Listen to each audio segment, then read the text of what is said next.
Yo.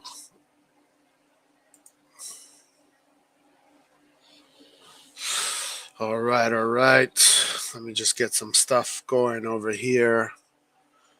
Let's see. Get this, gotta get that. I'm doing an impromptu live.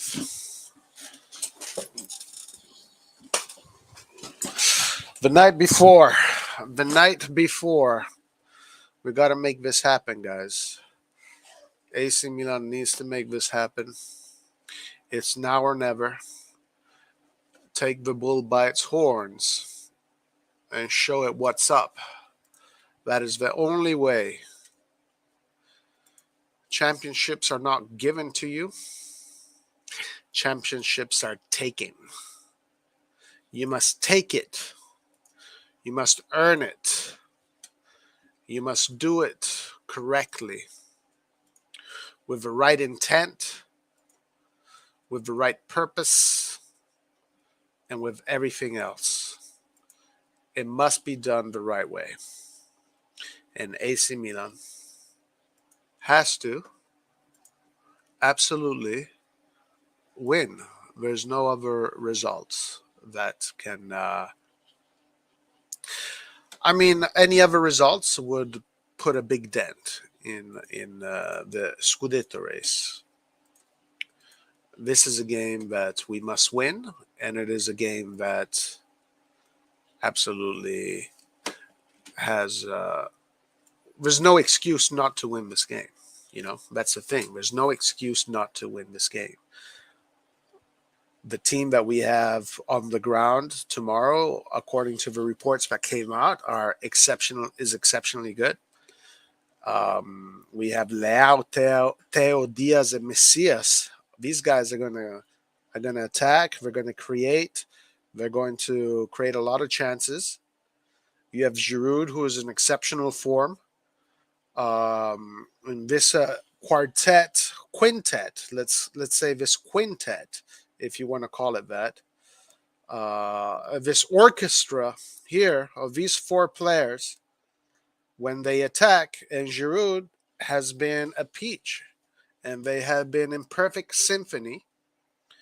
So we are expecting chances.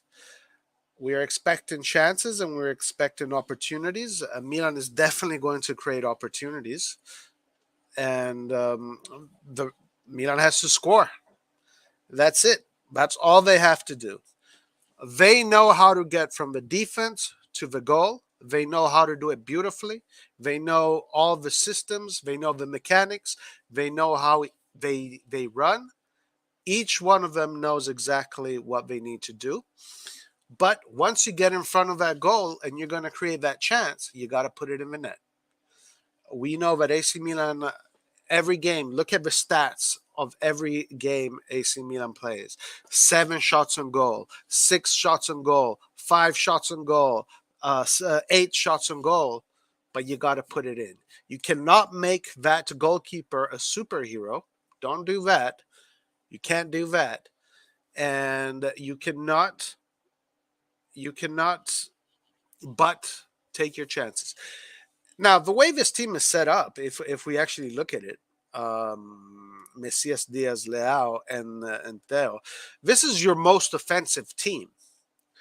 Because once you start making the changes, you have Rebic, right? You do have Rebic. I guess you have Maldini, but you can't really expect from Maldini. What do we know? Kessie is definitely going to be coming in at a certain point. So Kessie is most likely coming in for Diaz, because that's what it seems like. It's Diaz and Kessie are the two players that are going to be interchanging in that role. Okay, so Diaz out, Kessie in, you're more defensive. Messias out, Salah in, you're more defensive. You can take Leao out, put Rebic in, But all of a sudden, guys, look at those green players. They're gone. They're gone, right? Then you can take Benacer out.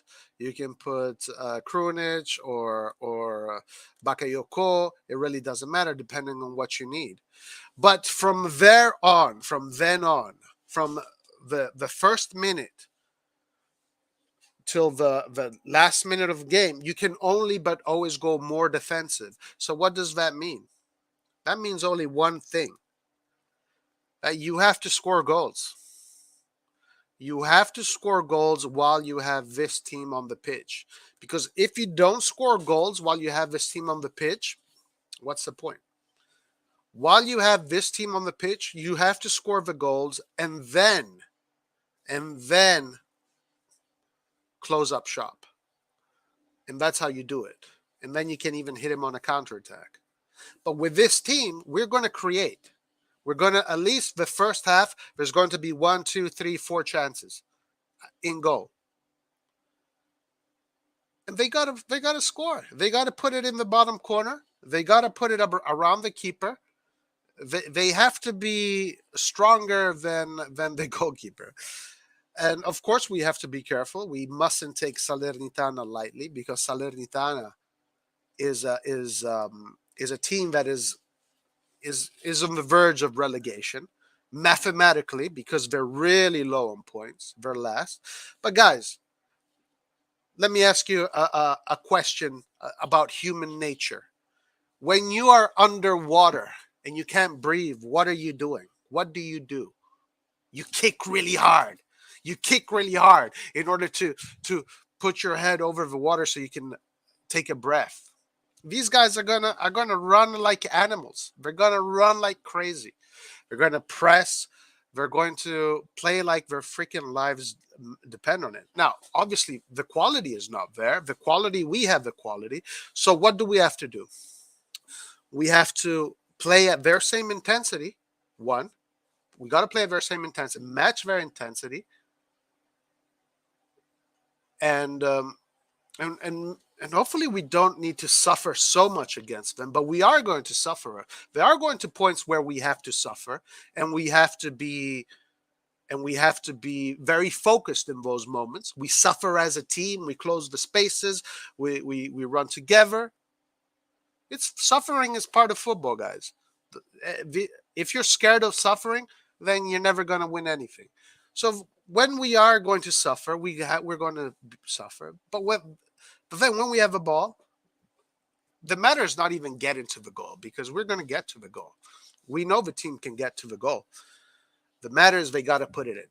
They got to put it in. You got to get to the 70th minute with at least minimum 2 goals up.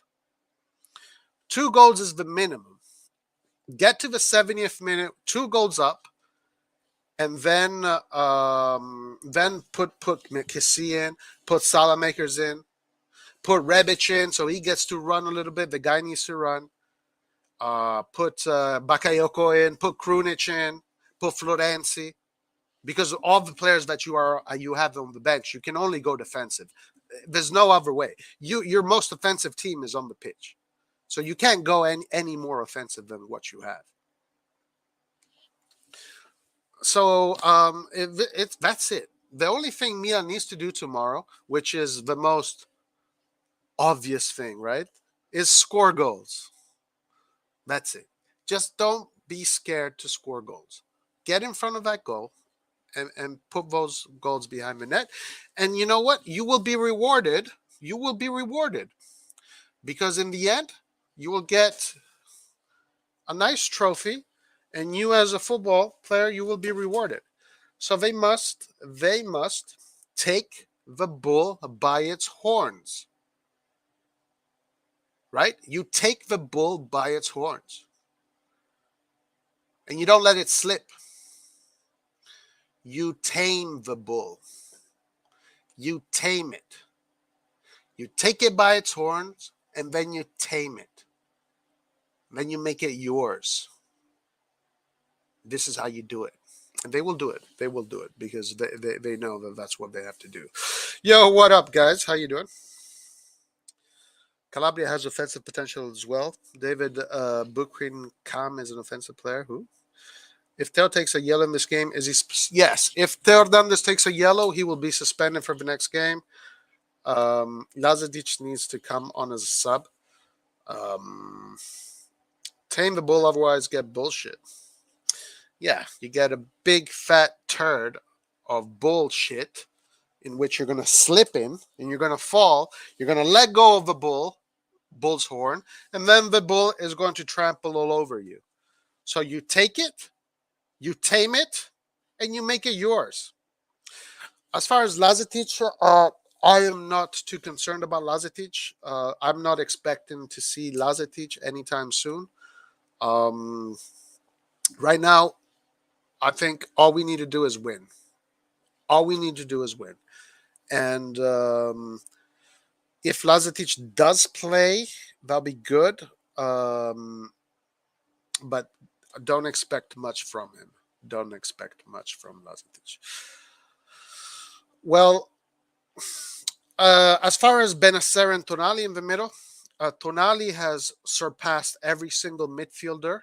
Tonali is the best midfielder in Italy right now. Number one midfielder in Italy. Nobody is better than Tonali. Absolutely nobody is better than him. He has surpassed Kessie. He has surpassed Benacer. He has surpassed everybody. Maybe the only guy that is close to him right now is Varela. But he has surpassed all of them as far as a midfielder. Like Çalhanoğlu is more of an offensive midfielder. So I don't put Tonali and Çalhanoğlu in the same category because Çalhanoğlu has been exceptional so far. So as far as midfielder goes, Tonali is definitely the number one, so there's no discussion. Then you have a Kessie issue. Kessie obviously is not going to renew. Today there are so many reports coming out that is just not going to happen. And then you had that report with Renato Sanchez, the report of Renato Sanchez liking an Instagram picture of him being linked to Milan. And you had on the ground journalists in Italy, in Milano, talking about this. Right? This is not something that just came out. They were literally like Italian journalists in Milano talking about this with huge platforms, showing that Sanchez liked this post in which he was being linked to Milan, because the post is that they're going to talk about the continuation. And also he liked Mike Magnan's post. What are they talking about? Talking about what? Talking about how Sanchez liked a post that linked him to AC Milan. Basically saying that this post was saying that they are going to resume talks. But at this point, guys, with even Sanchez and Botman liking a Mike Magnan post, Sanchez saying andiamo in Italian, and now this Sanchez is a done deal. Sanchez is a done deal. Now, Botman, I don't know. I don't know if Botman is a done deal. But Sanchez, and we've been hearing these rumors regarding Sanchez from months ago, already saying it was a done deal. Back then. Back a few months ago, they're already saying it was a done deal. Sanchez is a done deal. Kessie is out.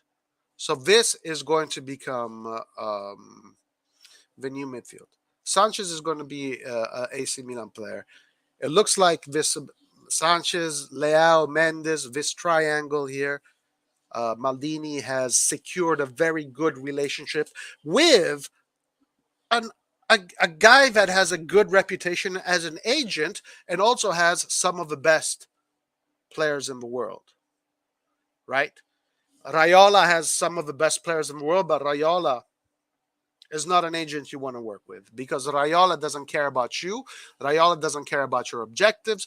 Raiola doesn't care about the fans. Raiola doesn't care about morality, virtue, integrity, honor. Raiola only cares about how much money is in your bank account. And if that's who you are, that's fine. That's not Maldini. Maldini had tons of offers in his career where he could have gone to Real Madrid. He could have gone to the best team here, best team there for way more money. But Maldini always said no. He always said no. In the end, he always chose Milan, right? So Maldini is not going to work with Raiola. He can't work with people like that. Maldini is not to him. That is not championship material. That is not how champions are born. Maldini is a champion, so he only wants to work with champions, with people of virtue, of integrity. Mendes does not have that reputation. Mendes is someone that seems to be. I mean, at least you don't get any controversial stories and crazy negotiations with Mendes. So you can only assume that Mendes is a much better agent to deal with. And Mendes is the number one agent in the world, by the way. It's not Raiola. Raiola is not number one. Who is Maldini working with? He's working with number one. Not with number two, not with number three. No, he's working with number one. Okay? Maldini ain't that fucking dumb. He is very clever. He knows what he knows what to do. He knows how to create a champion team. He knows how to do it because he's been a champion since the fucking beginning of his career till the end. All his career, he's been a champion. This is who he is. His father was a champion. He is a champion. Hopefully his son will be a champion too. Maldini is not coming to Milan to fuck shit up. He's doing things the proper way. He's doing things properly. So Sanchez looks like at this point we can say Sanchez is done. He's a Milan player. As far as Botman goes, honestly, I don't know. Botman maybe is a Milan player, maybe not. I do want to say something, and this is my opinion. I saw Juventus Torino today, and the man of the match there was Bremen. Bremen is a top defender. Bremen, you know what he said to that 72 million ghost on the pitch? He said, today you're not playing. Okay? So, Botman or Bremen, I don't know. I don't watch this French league. I don't know how Botman plays, but I saw how Bremen plays. Guys, this is who they want, right? They want Bremen. They know what they're doing. They know what they're doing. Let's see. If Maldini wanted to fuck shit up, he would have come when Fassobelli were here and invited. And that's actually a good point because Maldini was asked many times to join. Many times he was asked to join, to be here. But Maldini said he was very clear every single time. He had a chance to talk about it. Every news that came out about it, he was very clear. He's going to do things on his terms. He came to work with Leonardo because he had Leonardo is an incredibly intelligent person, balanced human being, and Leonardo was incredibly instrumental in Ancelotti's Milan. Leonardo was part of AC Milan since 1999 or 98. Leonardo won the Scudetto with Zaccheroni, put it in those beautiful crosses. And then then Galliani saw the talent in Leonardo as a man of football. So when Leonardo asked Maldini, it was a good opportunity for Maldini. Maldini trusts Leonardo, but then Maldini said in the beginning he had no idea what to do, what to say. He felt very uncomfortable, but he said he wanted to do things his own terms, and things went exactly like how he wanted them to go. He was there with Leonardo. He learned the trade. Then Leonardo got the offer from PSG. So Maldini took his spot. He brought in, I believe, Boban. That didn't work out. He brought in Massara. So Maldini is no fucking idiot. No fucking idiot. If Maldini, rumors are that Inter are on the lead for Bremer. Yeah, Bremer, Inter, and Bayern Munich also. I've heard or someone said. Now Boban lost his cool too soon. Yes, 100%. Boban, you know, mm, Maldini. I honestly I didn't think that was going to work. I didn't think that was going to work because Boban is very similar to Gattuso in a way, very emotional, very stern in his positions, but very intelligent. Boban is an extremely intelligent person because Boban does a lot of shows in Italy, and you can hear him talk when he talks about football, when he talks about anything. He says he has a very articulate way of talking, very intelligent, but he's also a firecracker. He's a firecracker. Like he goes off. He's impulsive, etc., etc. Maldini likes people like Pioli, like Massara, like Gazidis. Have you ever seen Gazidis do an interview? He's the most relaxed, chill person in the world. Pioli. Pioli is all about peace and tranquility, serenity, and this is what Maldini wants. He wants to be in an environment in which dialogue can take its course, and dialogue can be analyzed, processed, digested, and then good ideas can come out of this dialogue. Guys, Maldini, we need to kiss his feet. Bremen is underrated as fuck. I don't know why Milan are more interested in Botman, while Bremen is already Serie A made player and future Brazilian center back. I mean, listen, as I said, Bremen today took a 72 million ghost, and he did not make that ghost play. Juventus paid 72 million for Vlahovic. Today, Bremen had Vlahovic in his pocket the whole game. Now, I have not seen Botman play, guys, so I cannot compare the two. I don't know if maybe Botman is better than Bremer. Maybe. I don't know.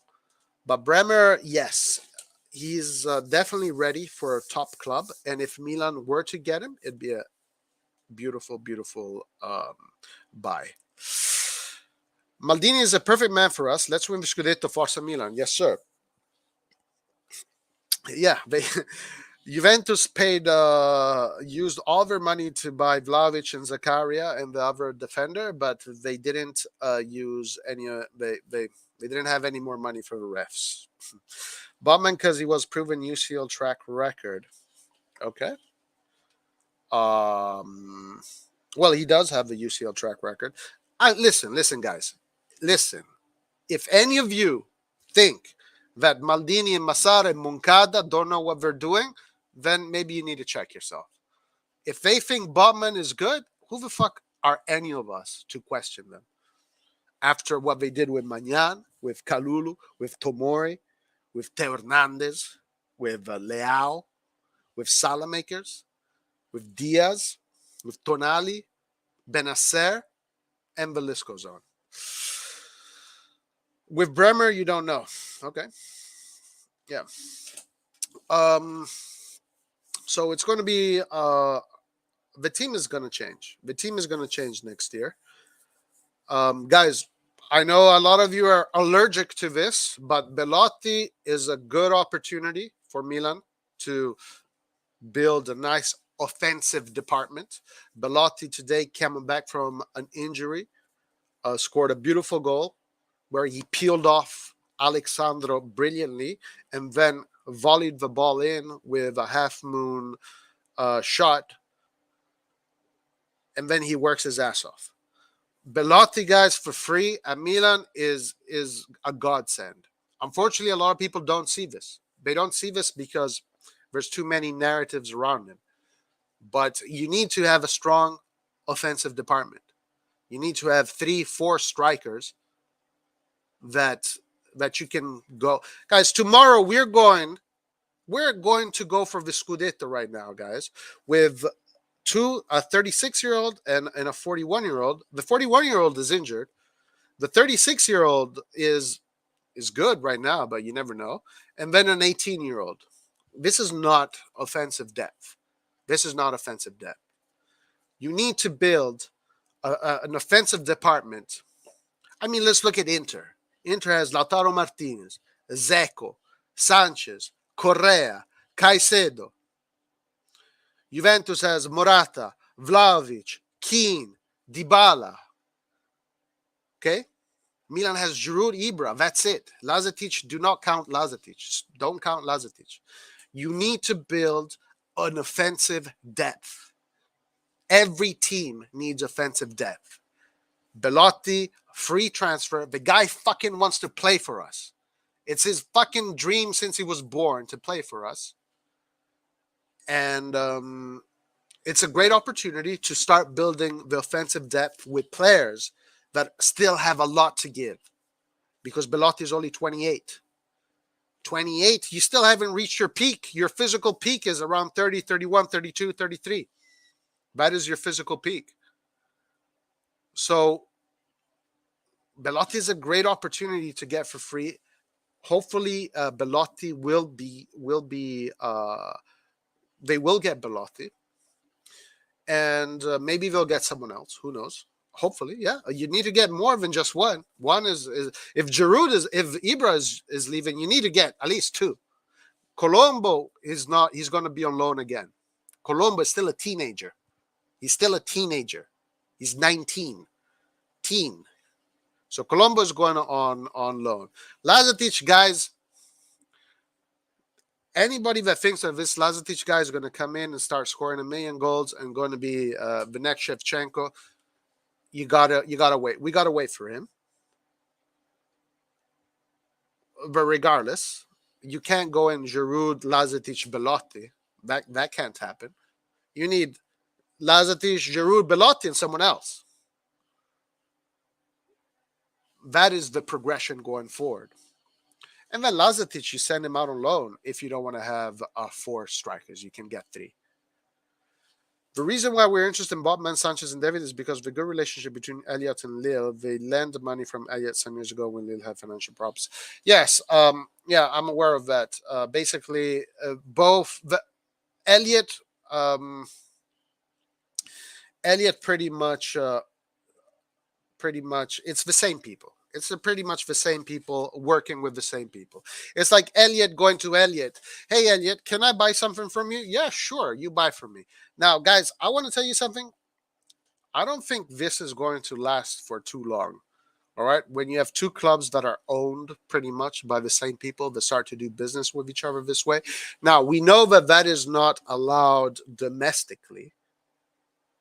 And watch out for this regulation, because it might be taken out even as far as internationally. So you got to, I don't know how long this is going to last, but as far as now that it is allowed to do this kind of business, let's take advantage of it. Sure, whatever. I don't know. Hey, my hands are up. Lille is our feeder club. Lille and us is like Juve and Fiorentina. I mean, it's pretty good. It's pretty good. Having Lille as your feeder club is a good thing. Okay? Leao, Lille, Mike Maignan, Lille. Now it's going to be Botman and Sanchez, Lille. For some reason, Milan likes to do a lot of business with Lille. Who knows why? So as long as this shit is allowed, it's all good. Let's do it. Let's take advantage of it. I wonder how long it will last. Yeah, like the video, guys, and all that good stuff. So tomorrow, it's a game that we have to win. That's it. What else? Well, I guess as far as Kessie goes, I have a feeling, this is just my feeling, that Pioli spoke to Kessie, and they spoke with, probably they had a meeting with Kessie, the management, and Pioli, and they probably spoke, and they said, look, we understand the situation, and we have to look at it from a technical perspective now, tactical perspective. I got to get my man Benacer, who's about to sign a contract, I got to get him in the center of this machine, and he has to be the number one guy now. Tonali is the number one. Guys, if Tonali keeps on going at this rate, Tonali is going to become one of the best midfielders, not in Italy, not in Europe, in the world. His agent, just a few days ago, was literally saying that you have to treat that Tonali is going to be treated as a top player. He's going to be treated as one of the best midfielders in Europe. His agent said that just a few days ago, because it's true. Because he should be. He should be. Thank God that he is a Milanista and that he did everything in his powers, Tonali, the player, to play for Milan. Thank God for that. So, top player midfielder, Tonali. Top player for Tommaso. Mamma mia, we have so many top players, guys, in our team. And the beauty is only we know this. That's the beauty. It's our little secret. It's our little secret because we follow the team, we see the team. I hear what the Interisti say, what the Juventini say, what the Romanisti say, what the Laziali. I hear them because I listen to all of them. So I hear what they say. They have no idea who is in our team. They see us as this little bunch of kids and no names, no name recognition. They don't understand Milan, but we do. We understand what Milan is doing, and that is very, very, very good because it goes to our advantage. They're underestimating us. They will keep underestimating us for a while. So now we're going to have this nice psychological advantage over them that is going to play in our favor. Talk to any Romanista, any Milanista, any Laziale, any Juventino, anybody, and they'll tell you, Salah makers, Tonali, what a waste of money, 30 million. Tomori, yeah, whatever. Theo Hernandez. I like Theo Hernandez. A lot of they all say they like Theo Hernandez. Calabria is nothing. Calabria is a small player. What is he gonna do? You have Giroud, this old player. Ibra is finished. Kessie is a normal midfielder. This is how they talk about Milan. They don't know. You ask them, hey, do you know who Kalulu is? They don't even know who Kalulu is. They don't know. So this goes to our advantage. This is something that goes to in our advantage. But we know who these players are. We know what they're capable of. What's up, Joel? How you doing, my friend? Tonali made some curva sud. Tonali made some of the curva sud gay. Tonali and Calabria are my favorite players because they decided to stay and fight for their spot, even though they weren't at their best.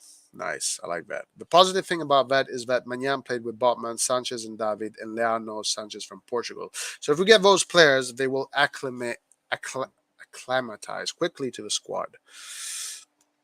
Yeah, everything you said there is correct. Now, as far as David goes, I don't know about David. David is a very expensive player.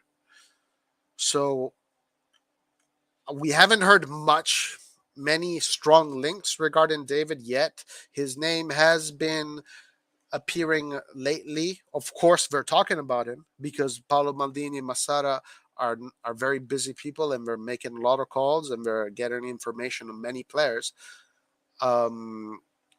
So David is still a name that is, let's say, in a different category. Botman, Sanchez are two names that are in a category that puts them very close to Milan. Sanchez to the point where we can already say, all right, this is happening. David is still a new name. So David is still, let's say, floating on the outside, on the outer rims of links. I guess everyone has been getting slapped up by kids this season. Well, I mean, statistically speaking, when we're talking about age ratio, yes, they have. We're football's devil, Roy. We're scared of our resurgence. Yes, and the devil, the greatest trick of the devil is what? What is the greatest trick of the devil? That he made everybody not believe that he doesn't exist. So it's the same thing with Milan. They don't know. They have no clue what Milan is doing. They have no clue how good this squad is about to become. They have no clue. They think that we are up there by chance. You hear them talk. They say they don't. We don't even know why we are. I know. We know why we're up there because we saw what Pioli did with this formation. We we who are educated in Milan, we see how Pioli what he did. We see the interchanges. We see the tactics. We see the growth. We know the details of this machine. They don't because first of all they don't care. Why would they? They don't care, guys. They have no clue.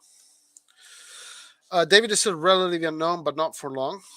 Yeah, he's doing a great. He's doing a very good job for himself, I guess. They.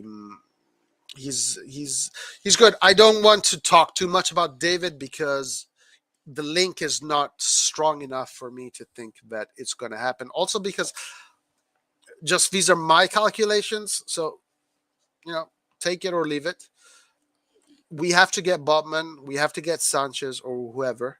But if we are getting Botman and Sanchez, that's already 60 million there, 60 million plus.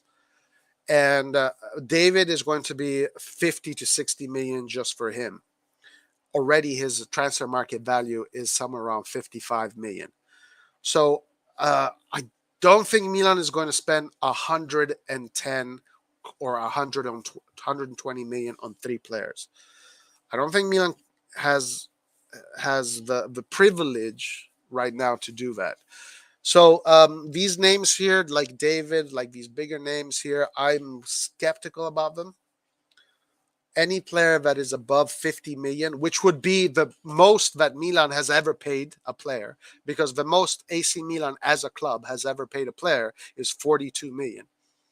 So any player that is above 50 million, 60 million today in this market where Milan is at in its progress, I, I don't know. I might be wrong, but I doubt it. I think that's going to happen in the next session. In the next session, Milan is going to accumulate much more revenue. The team is gonna grow a lot, and at that point, next session of the mercato, meaning next summer, not this one coming up, Milan is going to be a team that will have arrived, because your age, the age overall ratio average would be 24, 25, 26. At that point, you guys are ready. You're not kids anymore. You're international players at that point. So the team will be ready, and all the pieces will be there with all the contract renewals, the new players. You'll have your core is going to be ready to accommodate a champion, a champion. So, guys, I think this summer you still have to be a little bit patient, and you'll have to kind of maybe even accept disappointment, because you're probably not going to get what you want, and it's not going to be as extravagant as you might think. That's not going to happen this summer. The numbers just don't add up. Also, because Milan has to think about, are we going to get Florenzi? Is Florenzi going to stay? Okay, if he stays, we have to spend money for him. But what if he decides not to stay? We have to get another right back. We have to see what's happening with Ibra. If Ibra is leaving, then we have to get a striker, right? And if we do get a striker, it's going to be like a 30 million, 40 million maximum. And then we can Belotti's for free. We know that Belotti is there for free, and the links are very heavy there. But the 50 million, the 60 millions, ooh, I don't know, guys. I doubt it. I doubt it. Convince me. Convince me. Tell me how it can be possible. Tell me how it can be possible. Kessie is the most deluded asshole I've ever seen. His demands are retarded. Now, obviously, I don't want to call him a deluded asshole, but his demands are just absolutely outrageous. They are. They literally are absolutely outrageous. How the fuck can you be asking for 9 million a season? Yo, what the hell? Who are you? Bruh, bruh, chill the fuck out. 9 million? Yo, come on. Please, do me a favor. This guy asking for 9 million. Obviously, there's a club. Obviously, all these links are just BS. He already has an agreement with someone. And if he's asking for 9 million, you can ask yourself, well, who in the world of football is right now available to pay a player 9 million? It's not many teams out there, guys. It's not many teams. It's either Man City is one that he will play for, right? Champions League. Real Madrid 2, PSG 3. Who else? Who else would he go for? Atletico Madrid, maybe. Barcelona already are pulled themselves out because they don't want to pay 9 million. At least this is what we're hearing. But maybe it is Barcelona. Bayern. You think? Oh, Juve. You think Juve is going to pay 9 million for Kessie? 9 million a season. Kessie is going to be the most paid player in Juventus, the most paid player at Inter. No, guys, it's not going to happen. Yeah, I was just saying that. Apparently, Juve and Inter could approach Kessie if, or Tottenham, sure. But we're talking about he's going to be one of the most paid players in whatever league he goes. Juve and Inter. Nobody in Juventus and Inter right now is getting 9 million. Nobody. So who is, how the hell is that going to work? He's going to go in there and be the most paid player in Juventus and Inter? No way. That's not going to happen. I mean, if it does happen, okay, whatever. It means they really trust this guy. They really think he is the one that is going to solve all their issues.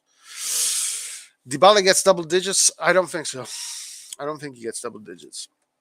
Dybala is asking for 10 million. That's how much. Dybala gets 7 million or something like that. Dybala gets less than Vlahovic. He's not getting double digits. Kessie will end up in China. Who knows? It is possible because in China they pay a lot of money. Oh my God. They pay some of these players a lot of money. Tottenham could be possible, yeah. If Barca don't want to give what you're asking for, then you know your demands are outrageous. Yeah, exactly. Outrageous. And, you know, his agent is Atangana. And I see Atangana a little bit of a student of Raiola. A student of Raiola. Raiola, why do I say that? Because now it has come to light that Atangana, his lawyers, are the same lawyers that work with Raiola. So it's a network of agents that work together and help each other out. In this case, you can tell there's Atangana is very Raiola-esque in his ways of negotiating. He's got exactly the same vibe. It's almost like it's the same person, pretty much. So what are we gonna do? What does it feel like, Leao? What does it feel like if Leao will backstab us? What does it feel like? Well, all right. So the reports about Leao that have come out that to me seem the most realistic so far is that he seems to have accepted the whatever they offered him, and what they offered him is up to close to 5 million. So it pretty comes either it is 5 million plus bonuses or it's going to be up to 5 million. Just a little bit more than Theo Hernandez. So the hierarchy, because Leao is someone that is going to score. I mean, at this rate, if Leao continues at this rate, his goal contribution has already reached double digits because with goals and assists, he's already at 14 or 15, some number like that. So he has already participated in double-digit goals, and he is on his way to reaching double digits goals itself. So basically, if Leao continues in this trajectory, he is going to finish the season with goal participation, goals and assists in the 20s. Okay, this is the trajectory of this season. So obviously that is a player that you got to pay a little bit more. And by the reports that came out today, it seems like 5 million is where they is the number that seems like they have settled on. And we're going to know for sure in March.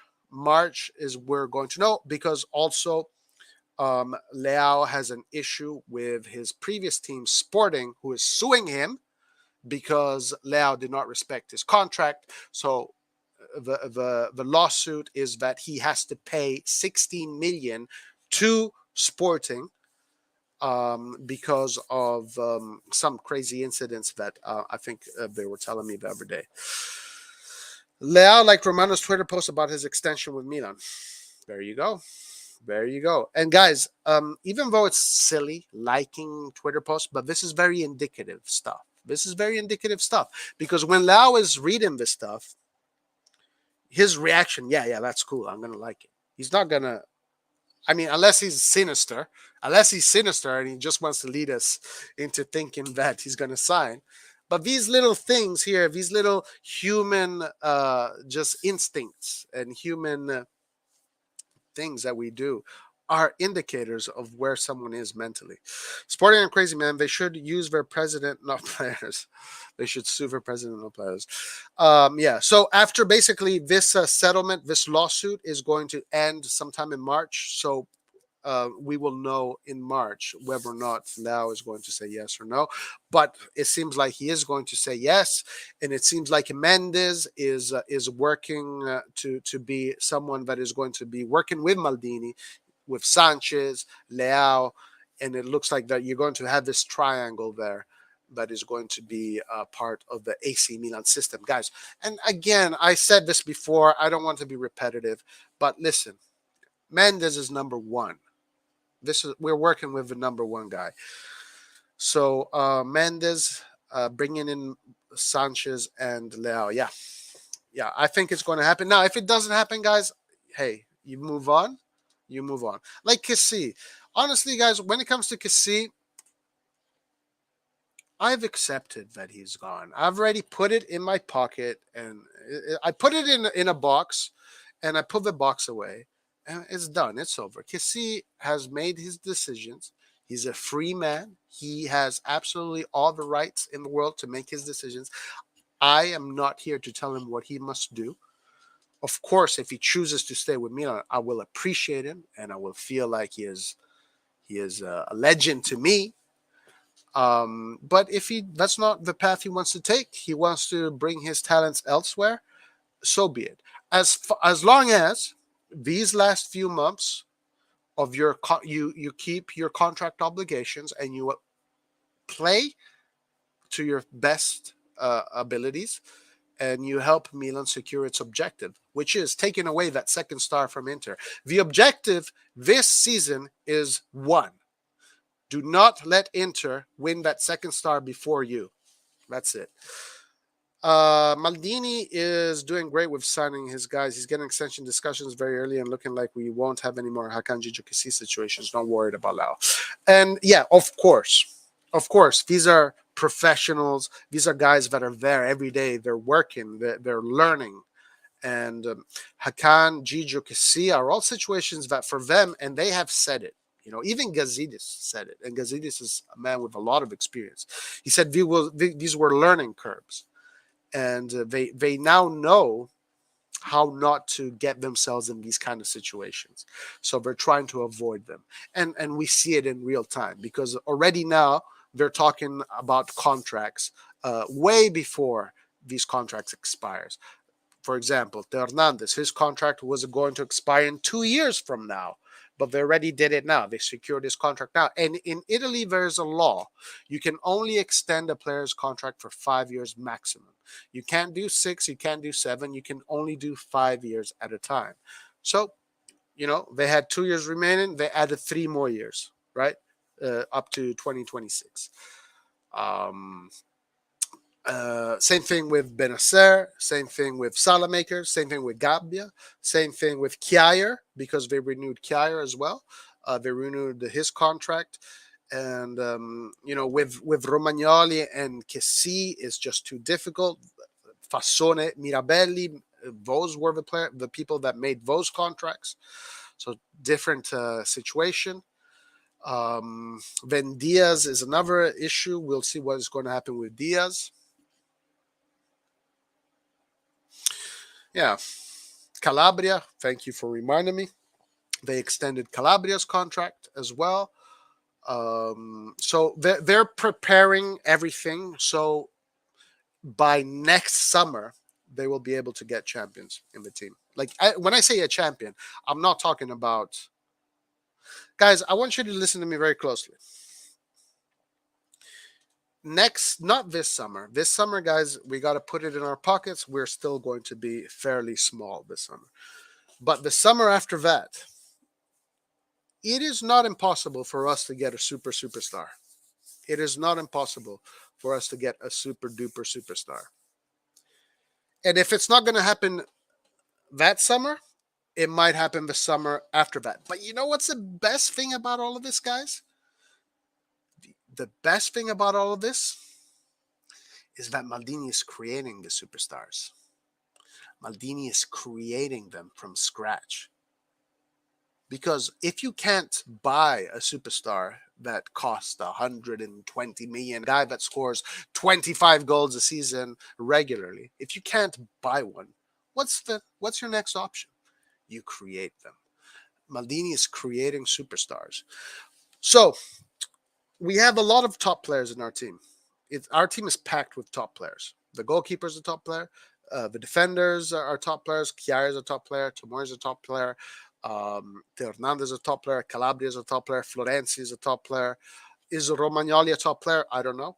To me, yes. Right now, he is a top player for sure. Kalulu looks like he's going to be a top player. Tonali, super top player. Maybe the most top player there. Leao, top player. Then Benacer, is he a top player? Too many ups and downs yet to say so. That's a lot of top players. Salamakers, is he going to be a top player? We're going to see. We're going to find out. Lazetic, is he going to be a top player? We're going to find out. So in the midfield, we got how many top players do we have? Kessi is a top player, but he's gone. If Sanchez comes in, Sanchez is a top player. So we'll have Tonali a top player, Sanchez a top player. Benacer, let's say yes, top player, because Benacer is a player that if Guardiola is asking about Benacer is no last guy arrived. Our team is going to be packed with top players, European caliber players that can compete in Champions League, no problem. That's the trajectory this team is going towards. But this summer, we still need to build more. We still need to build more parts of this castle. We need to add a balcony here. We need to add another room here. We need to add a bathroom over there. We need to add a dining room. We need to fix this and that. And then next year, when the mansion is going to be ready and beautiful, you can put in your garage there with the Ferraris, and you can put the Ferrari. You can spend the money now for the Ferraris, for the Lamborghini. You put it in the garage right there. You build a nice little department there full of beautiful cars. But guys, we got to be patient. We got to be patient. If we get Bauman, will we bench Chiari next season? No, absolutely not. Next season, the goal is to be in the Champions League, to be in February and March, still be in the Champions League and Coppa Italia and fighting for the Scudetto. So next year, you need to have 2-3 players for each position. And they're going to alternate, and you're going to have to do turnovers. Today, football is not anymore a sport of 11 players, especially with this new rule of the 5 substitutions. So you need players. You need a lot of players. Kjaer is an expert. He is his mind, his personality is gigantic, epic. So Kjaer is going to play a lot more than many people think. Bobman will come in and will be out, and Bobman is only 21. He can wait. Bobman can learn. Okay, he can wait. Leao didn't play well. Leao actually maybe played too many games than he had to last year because of all the injuries. So yeah, Kjaer is going to be playing a lot for sure. Let's see what else. Fassone Mirabella, Messet, Maldini, Massaro, and Gaziz up to third with Gigi and Kessi. Yeah, right. Kind of did. Of course, they got Magnan. Now they have to replace Kessi. I agree. I'm really excited to see Leao, Teotoran, just to name a few in 2 or 3 years with multiple CL experiences. Yep, 100%. Benacer in 22 so far has been good. Hopefully, he stays healthy and consistent.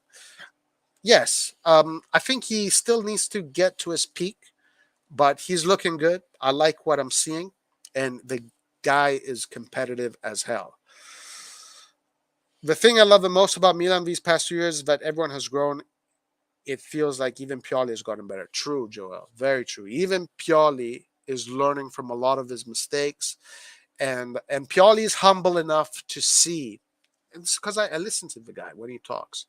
You can tell he is humble. He has enough virtue, honor, integrity to be able to understand when he makes a mistake, when other people make mistakes, and how to deal with those mistakes. Pioli has been absolutely brilliant. What's up, Safe? How you doing? All right. Um, these rumors about Pioli going to Atletico Madrid are a little bit ridiculous. I don't believe them. I don't believe them at all. Okay, guys. So anyway, I'm 1 hour in. Uh, you know what? If you guys want to come up, I will invite you. We can chat for maybe another 30 minutes, and then I'm done for the night. But essentially, the message of tonight's stream is you take the bull by its horns, and then you tame the bull, and then you make the bull yours. Tomorrow, Milan has to score. Tomorrow, Milan will create, but once they get to next to that goal, they have to put the ball in.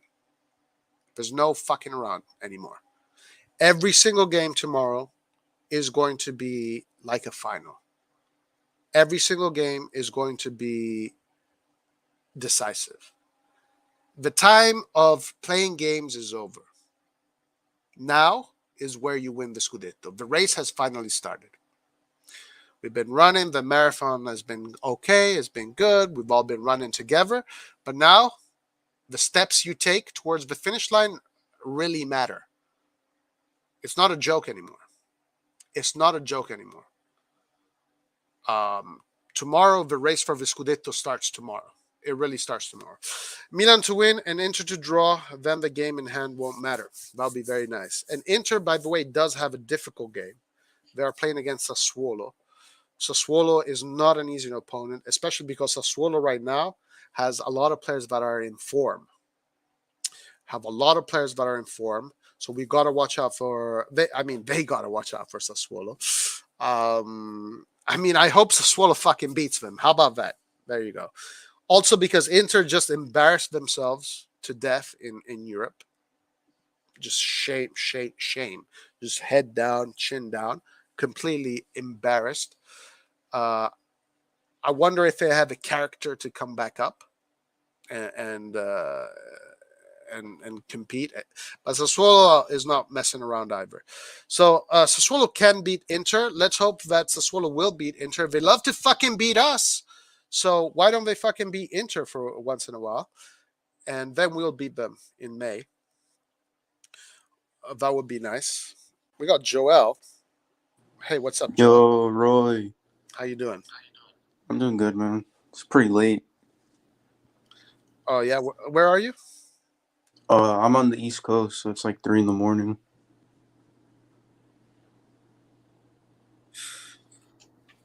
Oh shit, man! Yeah, but it's Friday, so Right, no right. You school don't have tomorrow. So no I'm good. school tomorrow.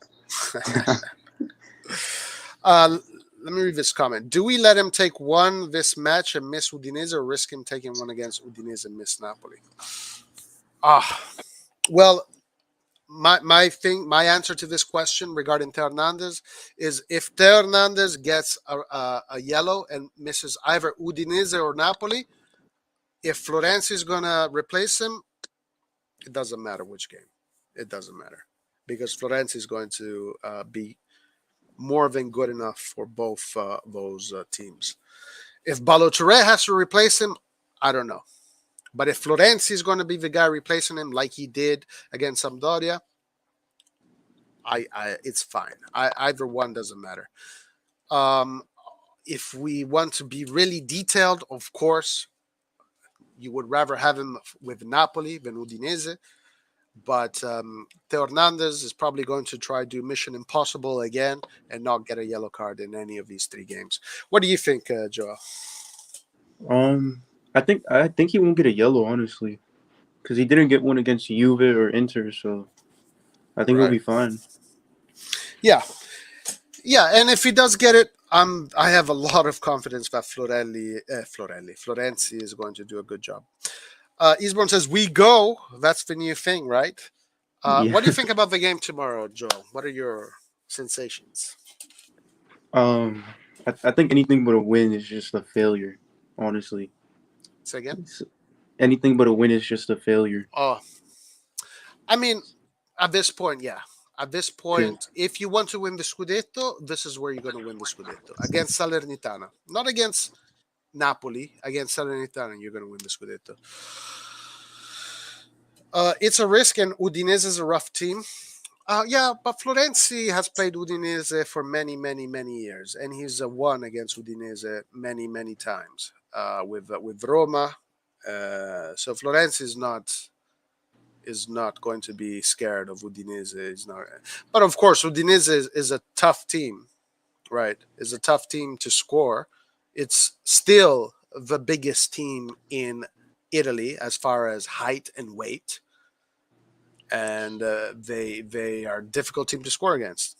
But guys, Florenzi, come on, guys, Florenzi has what does Florenzi has done this all his freaking life since he was a kid. He's played against Udinese since from the academies.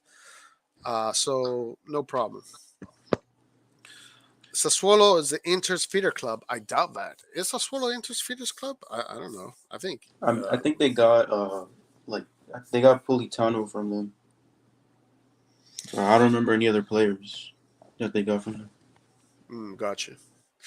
I mean, this is as Teo not getting a yellow in Salernitana, but against Udinese, meaning he misses. Yeah, even if he misses Napoli, guys, Florenzi can play against Napoli. Florenzi, again, just like Udinese, has played against Napoli his whole life. And he's played in that stadium a million times. And Florenzi is a very experienced player. So no problem, whoever it is. He has to get this yellow card sooner or later. If he doesn't get them, the better, because Teo Hernandez is a great player to get you goals and assists, and we need goals and assists because that's what makes you win games. But it's okay. Sassuolo has players Inter want to sign. They'll want to impress being doing well against them. Hope they beat Inter merda. What do you think is going to happen between Sassuolo and Inter, Joel? I think it might be a draw. Really? Yeah, a lot of people are saying that. Like there's this sensation that it might be a draw. Either a draw or they're gonna lose because they never win against them. They always play good against us, but terrible against them. Are you talking about Sassuolo? Yeah. It is definitely at Milano since Milan is playing away. So Inter is going to have home advantage. I mean, if Inter does win, we have to kind of also be ready for that because Inter is not a team that is going to let go. Inter is going to keep on going. So they might win. Inter might win. Inter has a better team than Sassuolo. And if they win, then they win. But we need to win. We just need to think about us. Right now, 3 points, 3 points, 3 points. This is the thing about tomorrow's game. Tomorrow, we are going to be the team that is going to shoot the most in goal. Okay? We're going to probably take 8 or 9 shots in goal total out of maybe 20 shots in total. Okay? Against Salernitana. And the stats, let me just look at the stats. How many goals has Salernitana conceded so far, and how many have they scored? Because that tells you everything right there. And I'll tell you that in a second. So we're definitely going to take 7, 8, 9 shots on goal.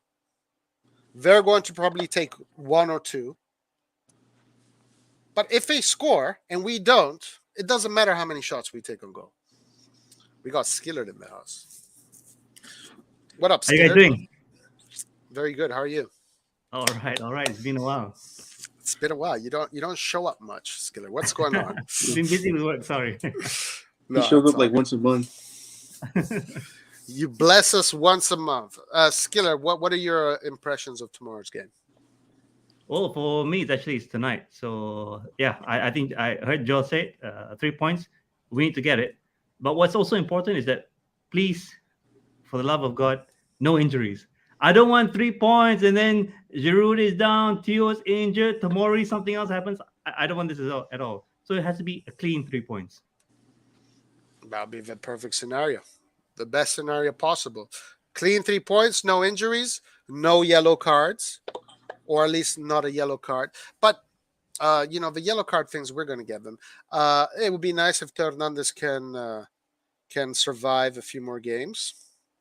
Okay, so Salernitana has scored 17 goals and has conceded 53.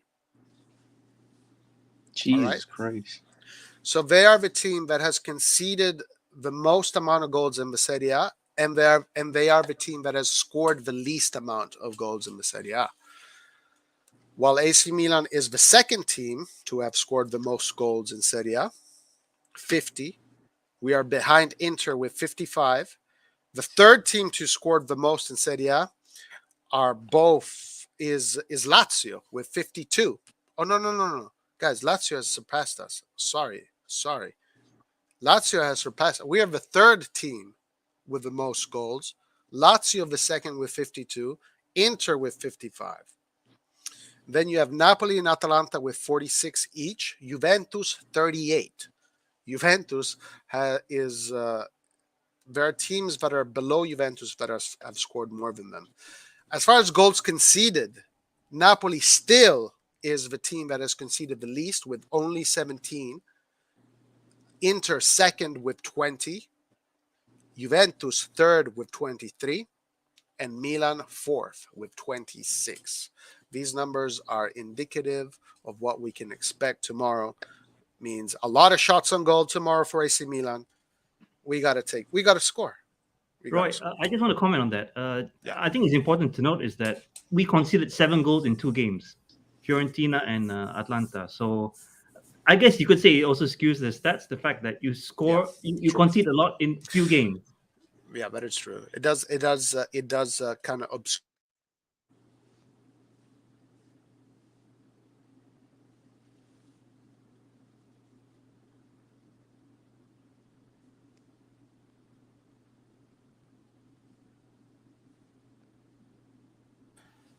Sorry. It was Tatarusano, definitely for sure was against Fiorentina. I remember that. And I believe it was also against Sassuolo. But don't quote me on that.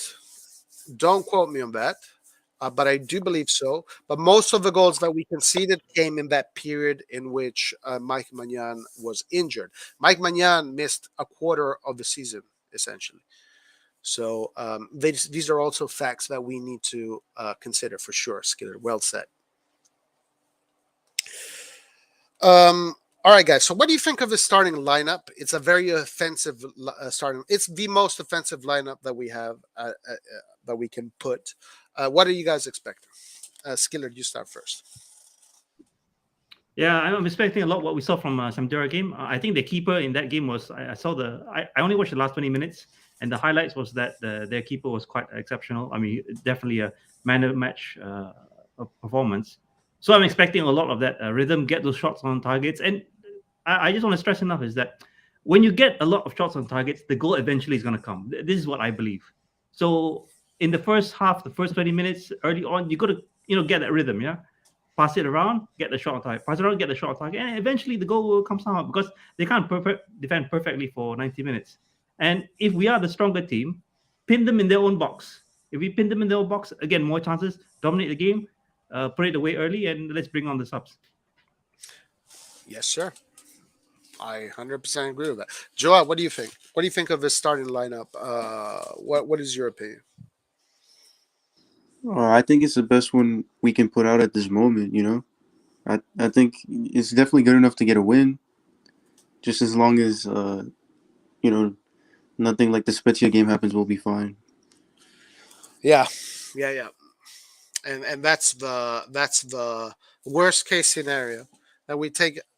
That the goalkeeper has the best day of his life, right? And the ref makes mistakes, and it's just going to be a mess. By the way, I think someone complimented your Tonali shirt. Mike Asto says, "Love the Tonali kit, Skillard." Thanks, Mike. Tell us a little bit about that Tonali kit. It's the new kit, guys. Yep. I have a question. Well, tell us. I want you to hear a little bit of the history about that kit, but this question here: Tonali is obviously the best midfielder in Milan today. Milan is number one in the Serie A. He's, in my opinion, the best midfielder in Serie A right now. His agent said that we have to start considering Tonali as one of the best midfielders in Europe, and that's how we need to start looking at him as. Do you agree with all of these notions? Do you guys agree with these notions? Skillard, you go first. Okay, yeah, I agree. But what Tonali proves is that he's extremely valuable player. I don't want to use the word irreplaceable because he's still young and anything can happen. But what we have to do with these sort of players is that you got to be fair with them. I think he was more than fair with this when he agreed to drop his salary. So something needs to be done about that just to make the transfer happen. So we got to know that there's a special kid here that he's playing his heart out and he's also being accommodating towards the club. You guys have to agree that not every player is going to do that. I can't even think of a single example that a player wants to drop his salary just to join the club. I can't even remember in the past. I've never heard of that. I've never heard of it. This is the first time I've ever seen it. And this is a young player who has, you could say, maybe one coming up to his highest market value. So it's definitely a good sign. But what I plead to the management is that treat Tonali fairly. If he agreed to lower his salary, try to make it up somehow. I mean, I know that Calabria is, after Romagnoli is the next captain, make him vice captain. I mean, these are the kind of things that you can do, and I don't see a problem with him wanting to stay with us. And, okay. Yeah, go ahead. Sorry. And just one more thing is that, if possible, that because he's been so strong in the midfield too, that is now our standard. I want the club and the fans to say that Tonali is a player that we have. That should now be our standard.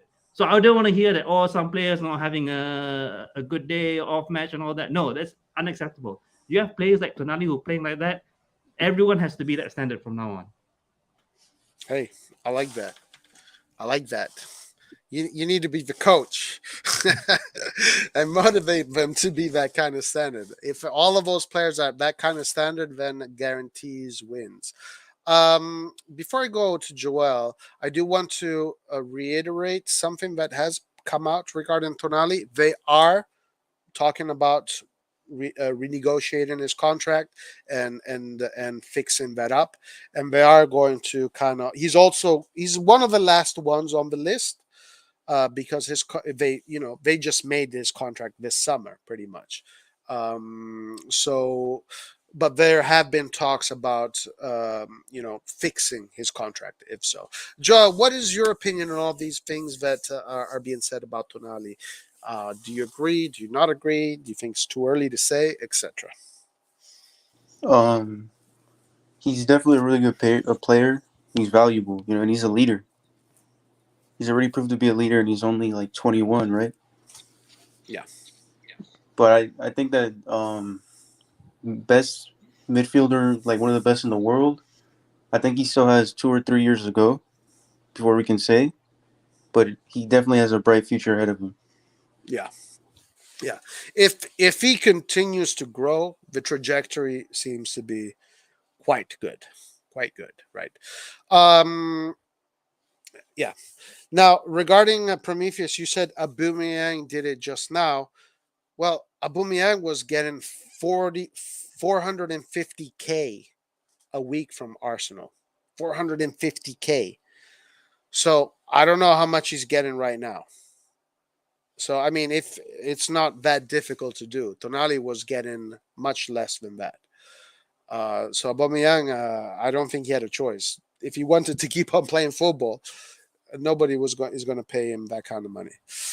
Guys, what does it say when the best Napoli gets dominated versus the best Barca? Do you think this is the best Barca?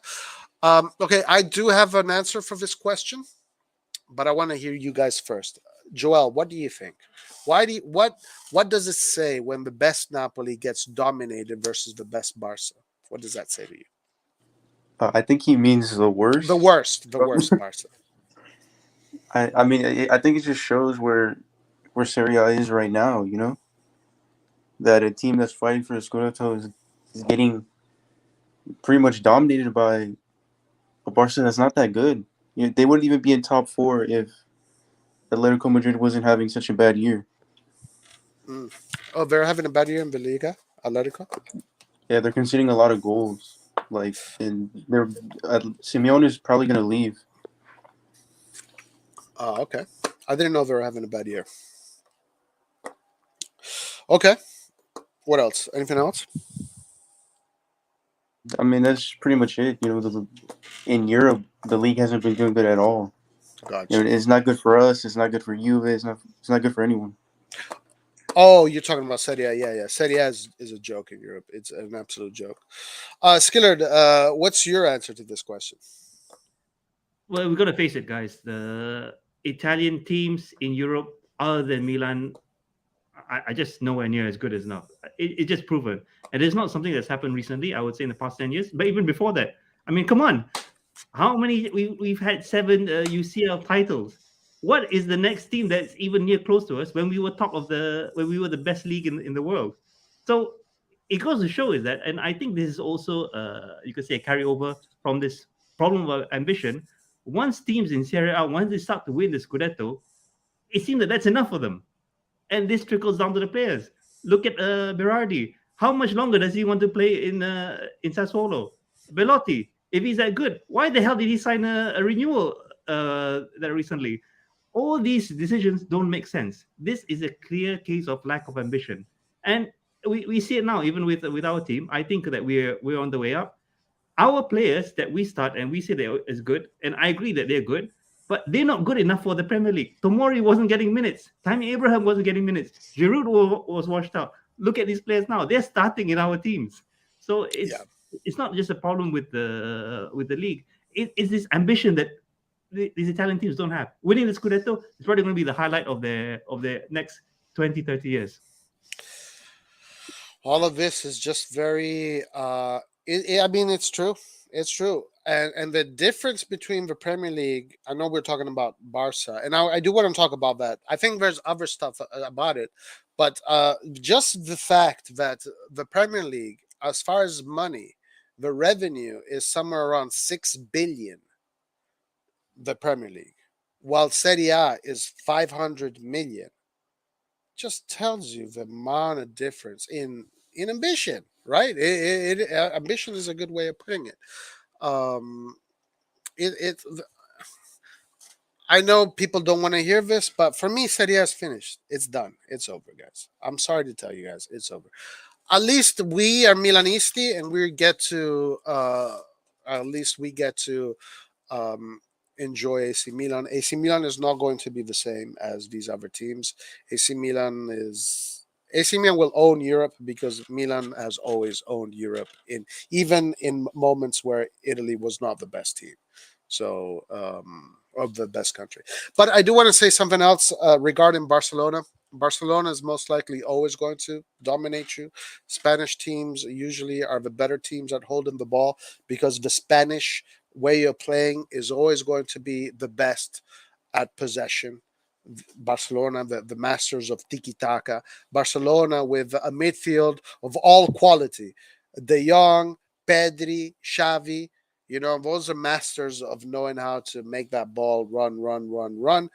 And what Italian teams have been good at against Spanish teams is to absorb all of that pressure and then still get to win. But of course, if this was another Barcelona, the game wouldn't have ended 1-1. It would have ended 5-0, 5-1. If this was Messi's Barcelona. Today's Barcelona, Napoli can hold out a draw. But Spanish teams in general know how to hold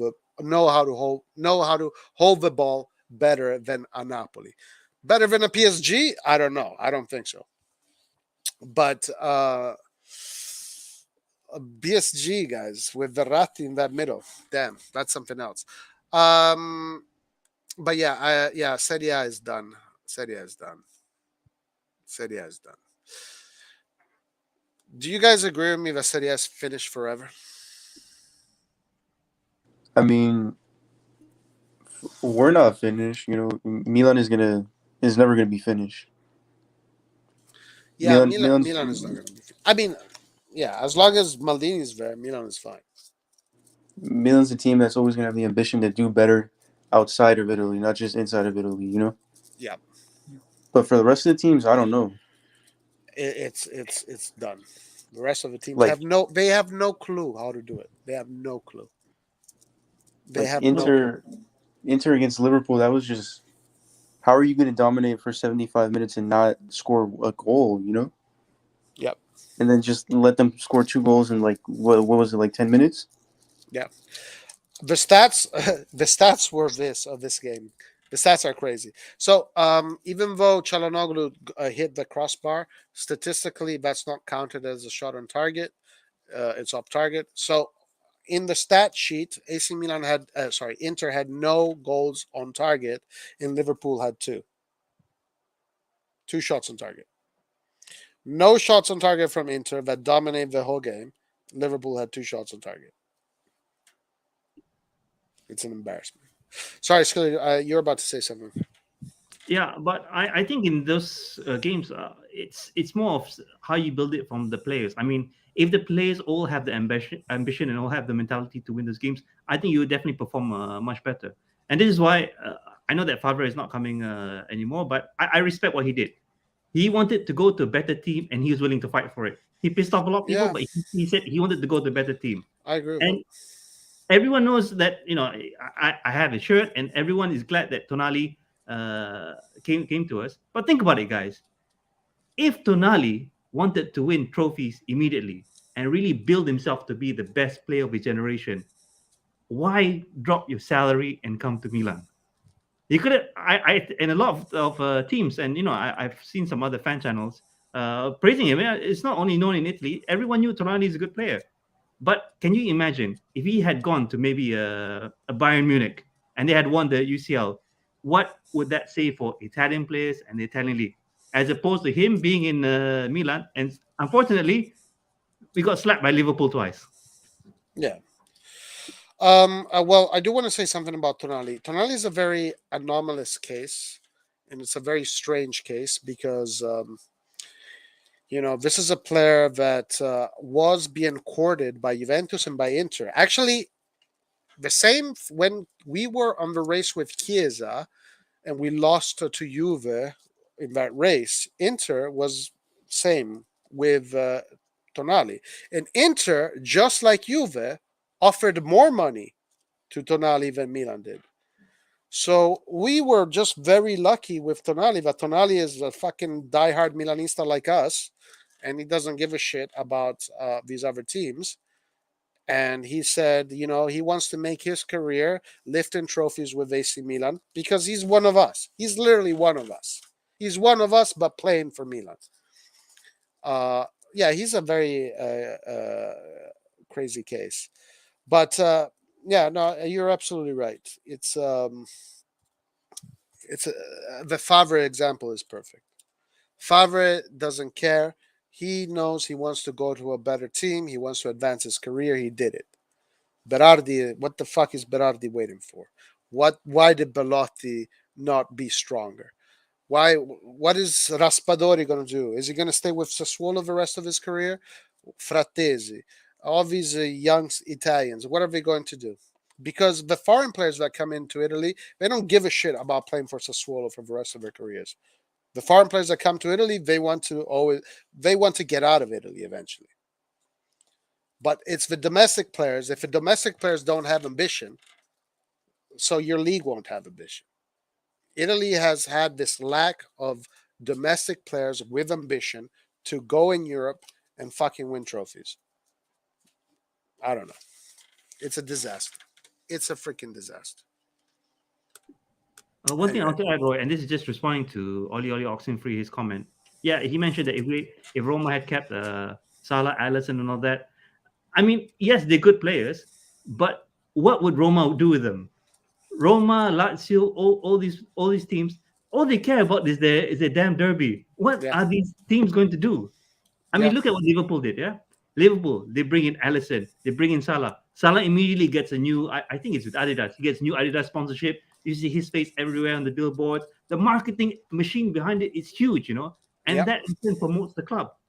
But if you let him stay in Roma, yes, he's a good player, but he's just going to be just a good Roma player. He's never going to be a Right. superstar like he is now. Yeah, absolutely. Roma and Roma fans. First of all, guys, I don't know if you or Joel ever listen to. Well, I mean, I listen to Roma channels on YouTube, but they're in Italian, so I know what they Yeah. think. Do you ever listen to Roma? I don't know. Do you listen to Roma channels in English? I've only seen one. Well, like I've been following Milan for 7 years now, and Spanish and Italian are they're kind of close. So I mean, I don't, Okay. I get. I don't speak Italian fluently, but it's like I can understand, Yeah. And actually, And- one of my best friends is Colombian, and sometimes just for fun, he would speak in Spanish and I would speak in Italian, and we could have conversations for hours. So it's absolutely true. If you Yeah. know Spanish, you can understand Italian and vice versa. Sorry, you were about to say something. And they're like kind of crazy, man. They blame the refs for like every game. They don't blame themselves. And Yeah. I feel like Mourinho's Well perfect said. for that Well fan said. base because No. he just Joel, blames everything on everyone but him, right. Yo, you nailed it straight on the head. They always blame. They never blame themselves. They're in their mind. They're perfect. They're a perfect war machine. But the problem with Roma is this town, Roma. They're so, they still believe they're the Roman Empire. They still believe they're the glory of Rome and all that shit. So for them, the only thing that matters is the derby, and it's been like that for forever. They will never be a Real Madrid. They'll never be in Milan. They will never be this kind of club. Mourinho is going to try, but I liked what you said. It is true. Mourinho is perfect for them because Mourinho loves to deflect responsibility. Yeah, it's just sad at this point, Like they just can't accept it. Yeah. Sorry, Scott, were you about to say something? No, but I completely agree with you guys, but it's not something that can be fixed, and this also has to do with the ownership. I mean, like in the case of Elliot, and maybe this is why we're not seeing the ambition as well. Is that what is their aim? Do they really want? Is that really their target for us to win the Scudetto? Will any heads roll if we don't? I don't think so. And look at the other teams, maybe except for Juve because they got the Agnelli family behind them. What is the ambition of these owners? They just I think what they're doing is they're trying to milk the machine as much as they can. Have a good player, try to flip him, sell him for a bit more, and just repeat the process. And this is how it's trickling down into the club from the top as well. Yeah, when it comes down to the Elliot thing, Elliot is giving them whatever they need in order to reach a certain financial goal.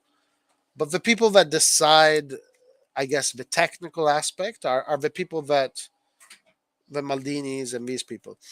So as long as these people are there, in particular Maldini, I have faith in the project, and therefore I have faith in Elliot. But you take Maldini out of this scenario, then I start to question. As far as Elliot goes, we know what Elliot wants to do. Elliot wants to build a team of champions, right? And they have because this. I think there was this. They're showing the numbers in La Gazzetta dello Sport. I think so. Milan. They showed all the players that Milan bought so far, and Milan paid 140 million for these players in total. But now, with all the value that these players have accumulated, when you put them together, they're close to 400 million or 400 million plus. So Elliot is bringing his stock up. The decisions they've made, the people they've hired, has allowed them to bring the stock up. He wants Right. to build a team of champions. He wants to get the stadium, and when he's ready, he's going to sell to some crazy fuck who's going to spend a lot of money on us and is going to treat the club like a toy. Roy, what is the point of having a market value of players of maybe close to half billion if in the past 2 years we've let maybe 200 million go out the door for free? So Right, are you doing right. it now? Kessie is going for free. Romagnoli is going for free. All this is Yes, wait. but it's also important to say that when those players were signed, Elliot was not the owner of the club, right? Those players, when those players were signed, that was the Chinese young. What was his name? Young something Go. Young Those Hong, were that Hong was Lee, his. something like that. Huh? Yeah. Young Hong Lee or something like that. Right. That Yeah. was his project. It was not Elliot's project. Elliot project came after when the guy folded on his debt, etc. That's when Elliot took over. And then you can just see that ever since Elliot took over, there has been movement. I mean, guys, Elliot won the fucking league on last year against PSG. So I think they are good at knowing who to hire. I think it's intelligent people. And of course, we would all want to have a super rich billionaire with oil money that spends 100 million on Krunic. But we have to deal with this other situation. But I like the situation what they're doing. They're starting from scratch. They want to make sure the books are correct. They want to make sure everything is done. They want to create the champions inside their own house, like Milan did when it started with Berlusconi. Maldini, Baresi, Costa Curta, Tassotti, Donadoni, Albertini, Panucci, and then all the other ones.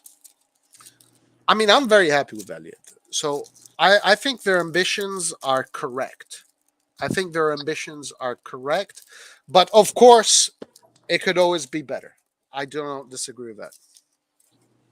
That's what I got to say about that. If you guys have anything to add on to that, go ahead. I was just gonna say the same thing. I have no. I mean, I don't really have a big problem with them. It's just we're definitely doing a lot better than we were 5 years ago, 6 years ago. I mean, yeah, they're letting players go for free, but those players they didn't sign those players. Yeah, and those players, we don't know what their contracts were. Obviously, they're different from the contracts that the Maldini guys are doing now. It must be something there. It must be with how those contracts were first done, and maybe things were promised. Then when Maldini came in, everything changed. The whole staff changed. Everything, the way they do business, the way they negotiate, the way they see the club, the whole idea. Guys, I hope people understand that during the Fassone Mirabelli era, Milan is one of the teams that had spent the most in Europe. Because of that period in time, Milan today is in the top 10 as far as the clubs that have spent the most in these last 10 years. What the fuck has Milan achieved? Nothing. Absolutely nothing. So it's more important. We actually, this is a great, it's proof. This is a great study case to see that right people are better than tons of money. Yeah, Um, I feel like now we're not spending as much money, but the money that we are spending, we're spending it smarter. You know? yes, because they're getting players that they study, they scout, they find out who the players are. They want to make sure that these players can assimilate. These players understand what it's like to play for Maldini. And then Maldini is a person that exudes so much respect. When you have Maldini in front of you, and you can see it when I see these interviews that these former Italian football players do, like on Instagram, and they talk to each other live. Cannavaro and Vieri, Del Piero and Ronaldo, and etc. etc. And then there's the one with Maldini. You can see Maldini is a whole different kind of person, a whole different kind of breed. He's a much more sophisticated, elevated. You feel the integrity. You feel he's a very smart person. Just a whole different story, you know. Um, so Maldini is someone that exudes tons of respect. If you're working under Maldini, you better fucking sweat your ass off. And Roy, yeah, I go have an ahead. opinion, and I just want to say that I am not, and I never will be Maldini out. But at the Yeah, same time, I also want to acknowledge is that Maldini is not perfect. of I course. think this Cassie saga, it's also He, partly the management's fault. he could have I know done much everyone's better. going to pin it on Cassie. Why are you asking so much and everything? But it's not to say that we couldn't do anything. We could have done something. Absolutely, my man. No doubt about it. And the beautiful thing about not only Maldini but all of them, Gazidis, they all said it because they get interviewed. We made mistakes. We made mistakes with Gigio. We made mistakes with Hakan. We made mistakes with Kessi, and we're making a mistake with, and we made the mistake with Romagnoli. They all have admitted that they made mistakes, and they're going to do more mistakes in the future, guys. Don't worry, they're going to do more mistakes because human beings will always make mistakes. Nobody's going to be absolutely perfect. Um, as long as he does more things that are good than things that are bad. Guys, let me say good morning to Carlo Moretti. Carlo Moretti is hello to you too, Skillard and Joel and everybody else. Putin should buy AC Milan, guys. Would you be happy if Putin would be the Vladimir Putin would be the the new owner of AC Milan? He would love to Vasil wouldn't conquer. be happy, man. He would definitely try to conquer Europe. That's for sure. uh, I hope I'm not politically incorrect, guys. I don't know enough about that whole story to know whether it's political or impolitically correct. In order to start from scratch, remember Eddie had to clean house. He did clean house, and they put in great personnel. Great I personnel. don't think they cleaned the house fully because we still got the same shit medical team from 2013, I think. Now this is true. The whatever's happening there, whether it is the medical team or the theory of Fezipis, or whether it's all encompassed in one category, there's something going on there. It also can be a very nasty truth, which is probably the truth, but maybe some of us don't want to admit it, including me. That because we kind of are obligated to buy players that are injury prone because these players are easier to win bidding wars for. I don't know. That's kind of messed up. I hope that's not the case. But anyway, just look at Manchester United. They spend so much, they suck now. Yeah, spending money is not going to solve the issue. You have the ideas is what solve having a clear idea and just playing for football. Like Milan is a football team. What is these other teams that spend so much money? Like, what are they doing? What is this? There's no But Roy, sense in it. for these EPL teams, it's not a problem to them. They can spend on that money because they have the ability to pay for the mistakes. For True. us, we spend the money and we can't Very pay for the well said. mistakes. We end up in shit for the next few seasons. This is a big difference. Very well said. Very well said. That is definitely an advantage that they have earned for themselves, of course. They have earned because they have put themselves in that situation where they can spend millions and millions for a player and it doesn't work out. Oh well, whatever. I'm going to make that money back in a week, so it doesn't matter. While in Italy, you spend all your money and it doesn't work out, you're fucked. Joe, what do you think about that? I mean, these guys spend 100 million on bench players. If we spend 30 million on a starter and it doesn't work out, it's a mess. Yeah. Speaking of just the scale of things, like I think we were talking yesterday about it. Liverpool spent 60 million for a bench player, Diaz, and what a bench player! Diaz would be a first team player in any team, but in Liverpool, he's got Mane in front of him. Not any other player. So Liverpool has Mane and Diaz, Firmino, Origi, Salah. I mean, mamma mia, ragazzi. Money is good, but they have built very well. It's not just the 150 million that Yangon put in that gave us a penalty. It was also the 100 million that Berlusconi spent 1 year before he sold when he was trying to entice Be Touchable to sign. We wasted 250 million. I do remember that also that Berlusconi put in a lot of money in order to get his club sold because there was a very big debt. That was where we got into trouble with financial fair play. Skillerd, yeah, I thought you would be when I saw the statement by the club the other day. Krunic, guys, Milan is about to extend Krunic's contract. Milan is very happy with Krunic. Fuck no. Really, fuck no. No way. No way. And if anyone hasn't watched it yet, watch it on the Milan YouTube, the official channel. Him explaining his tattoos. Guys, can you believe that this guy compares himself to David Beckham? How so? How does he compare? Did he say? What did he say? He's literally high before they interview him about his tattoos. This is the problem with this player. Wait, hold on. So what did he say though? Oh, he said that. I like David Beckham, how he tattoos himself. Yeah, okay. Struggles and everything. Like, what bullshit? It's like he's talking like he's the only person in this team suffering. I've been suffering since the day that I saw him play, and I can't believe he keeps David Beckham. This is the most ridiculous thing I heard. Does he really compare himself to David Beckham? Is he for real? This guy's deluded.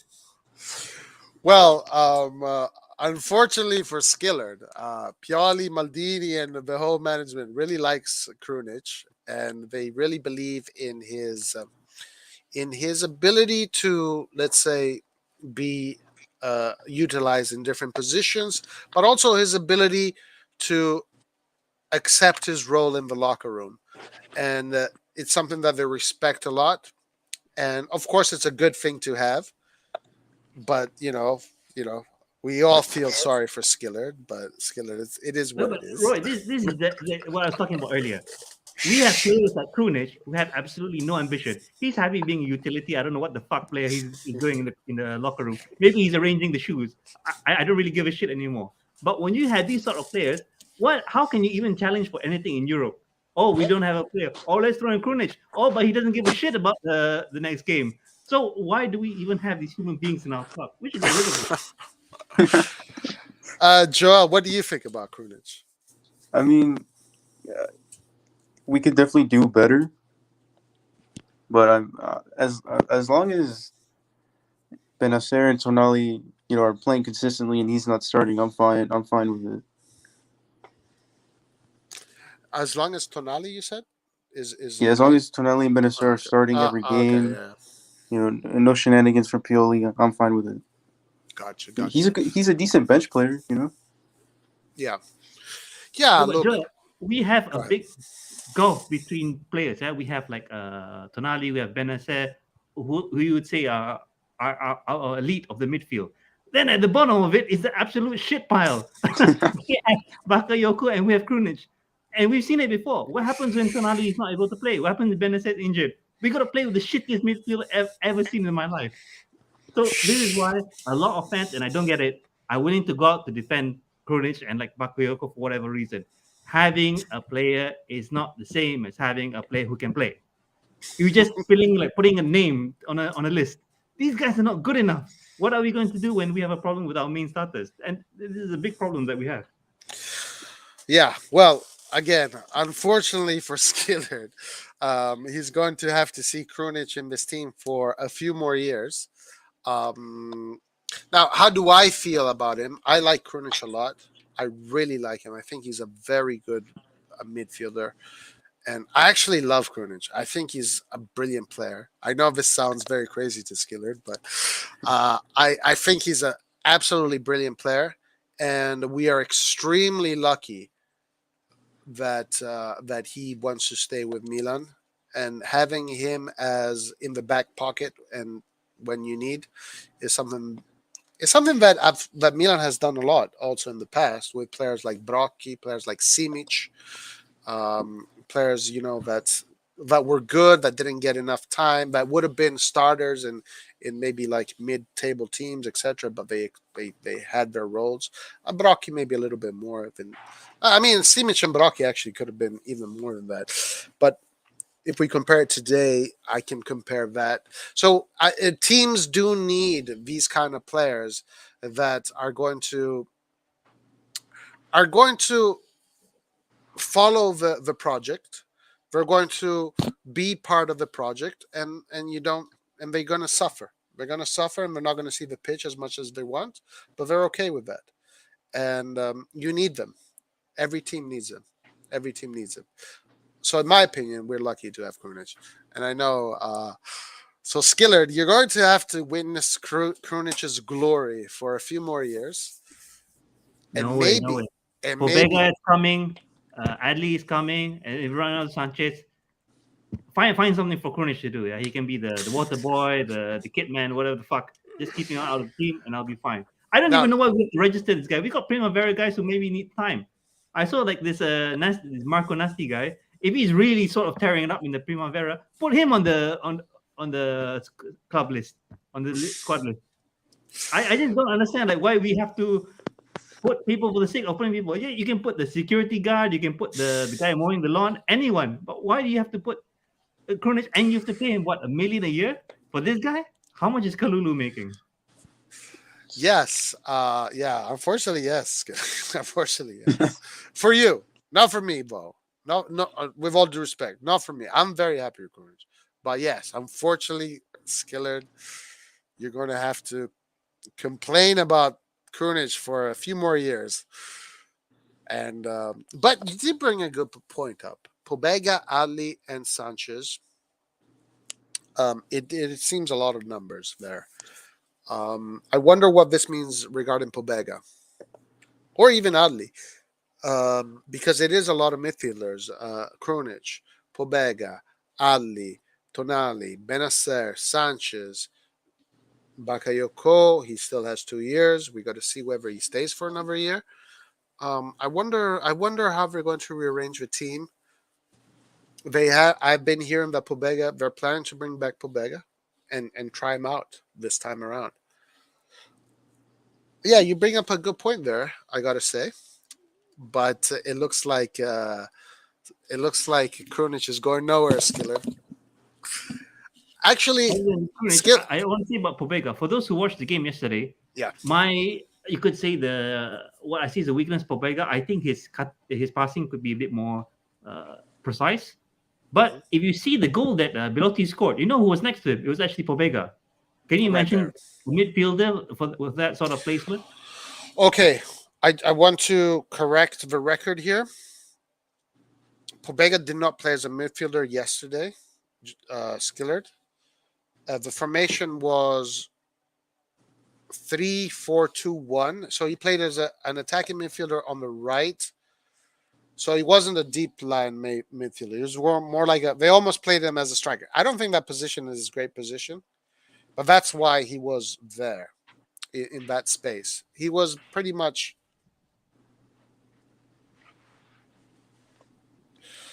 in the formation. Hold on.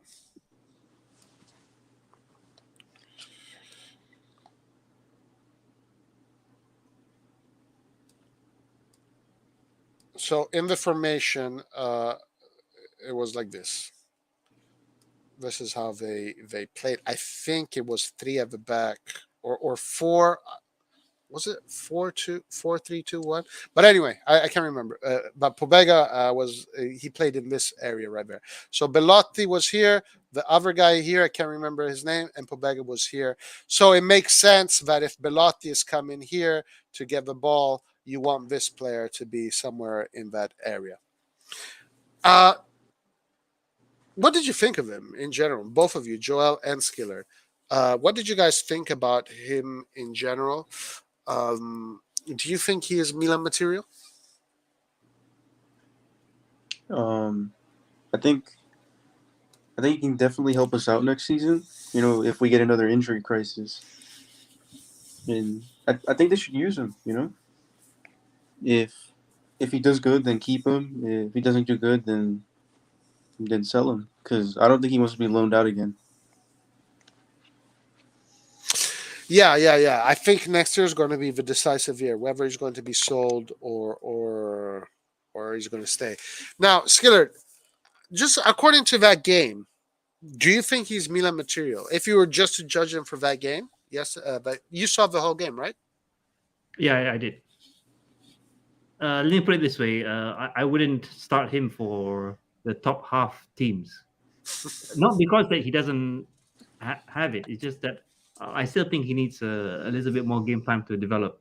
The passes, I think it's fair to say. I don't know. Maybe the wavelength is a bit different. I thought the passing could be improved, but one thing you can't get in any player.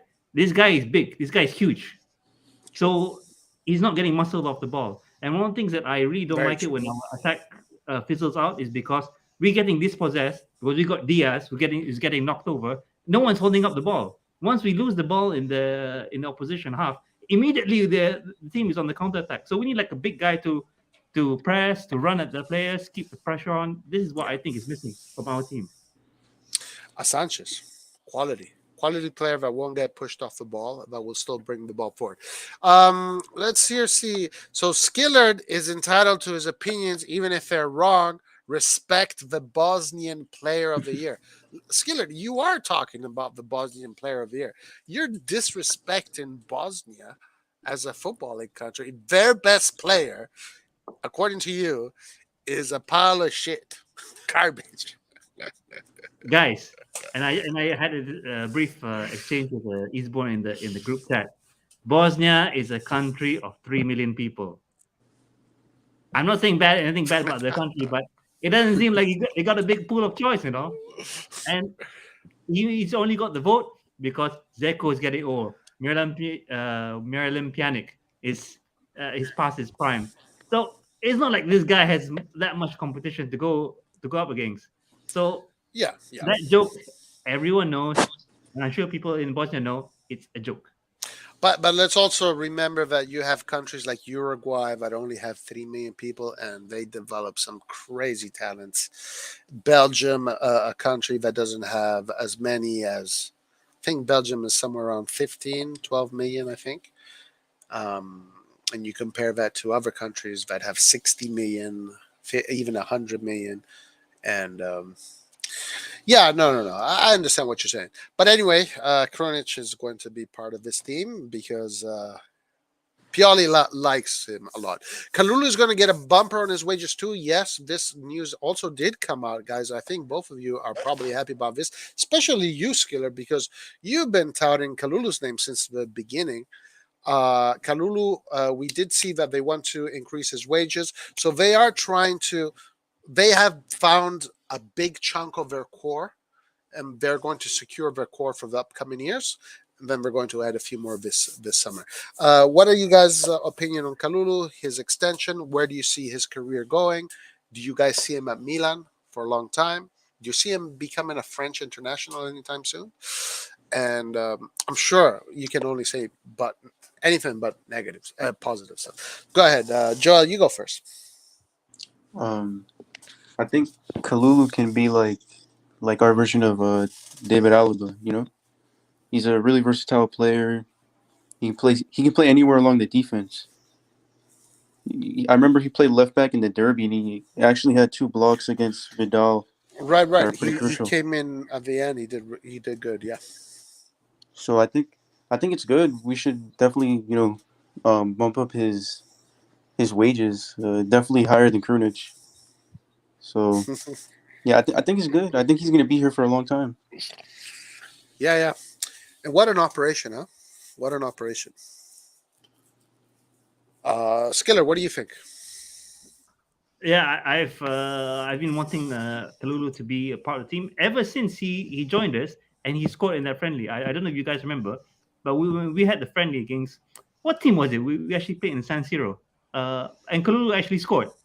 So what I really like about how he plays is that he's quick, he has the energy, he has the courage, and his positioning I really like. So he passes the ball and he immediately gets into position. He's not a type of player that passes the ball and then waits around to see what happens. He's immediately in position, and Yeah. based on what he said also in the interview, I want this kid on a 10-year contract. Why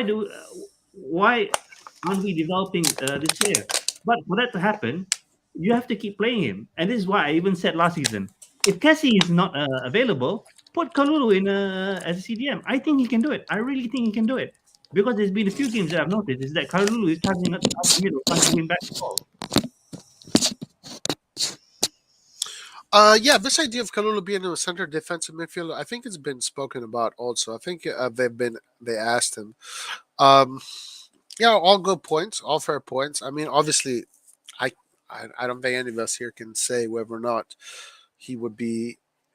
I mean, we got to see him play, but the idea seems that if you put him in any position, he's going to do well because he's a very good football player. He understands the game. He reads the game. He reads the game like an not I don't want to say expert. I don't want to blow him up too much, but like a player with experience. His anticipations are always correct. The way he uses his body, his and then just technically, he doesn't make many mistakes, almost zero. So his stock is going to keep on going up. Yes, they need to sign him. Unfortunately, they can't do a 10-year deal for him because in Italy you can only do 5 years at a time maximum. But definitely someone that they should try and keep for a long time. So Pobega had a face If you give him mask. 10 years, Yeah, go ahead. give him the 5-year deal and get him an Italian girlfriend. Look at what happened with Theo. Just get it done. Okay. Yeah. Hey man, I think he's an incredible operation, the Kalulu. One of the, I think the best operation they did, as far as money and spent, etc. Pobega had a face mask on like Osman. What happened? Prometheus says that he broke his nose in the previous match. There you go. Cristo V says, Roy, your man Belotti scored. Yes, he did score. And what a goal. Beautiful goal. He peeled off Alexandro brilliantly and volleyed the ball in the bottom corner diagonal. Very difficult. Well, it was a little bit central, but still diagonal, sharp, very difficult to save. Guys, I want to say something about Belotti that I think I haven't said yet. Belotti, statistically, in the last 6 seasons, he's always reached double-digit goals. And when you combine that with assists and goals, every single season in these 6 last seasons, minus this one, where he won't be able to achieve that, he's achieved more than 20 goals as far as combining assists and goals together. For 6 seasons in a row. This is a guy that guarantees you double digits in goal participation. This season it won't happen. I think this was only his third goal. It's been a very turbulent season for him with injuries and all that stuff. So he won't get to those numbers this season. But this will be the first season after 6 seasons in a row that he won't be able to do double digits in goals. So Belotti's got the numbers to back up.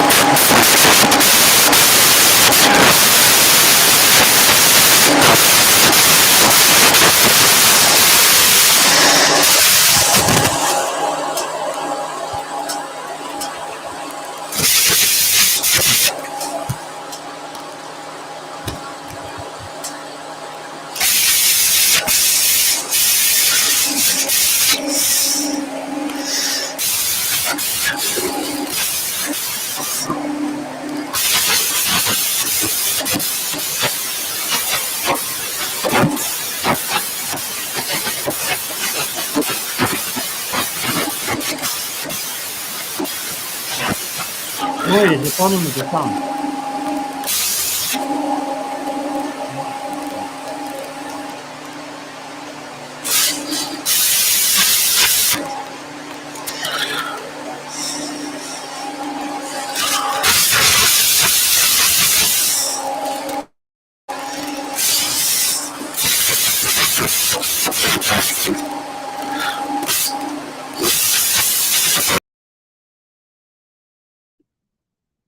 Okay, it's Roy.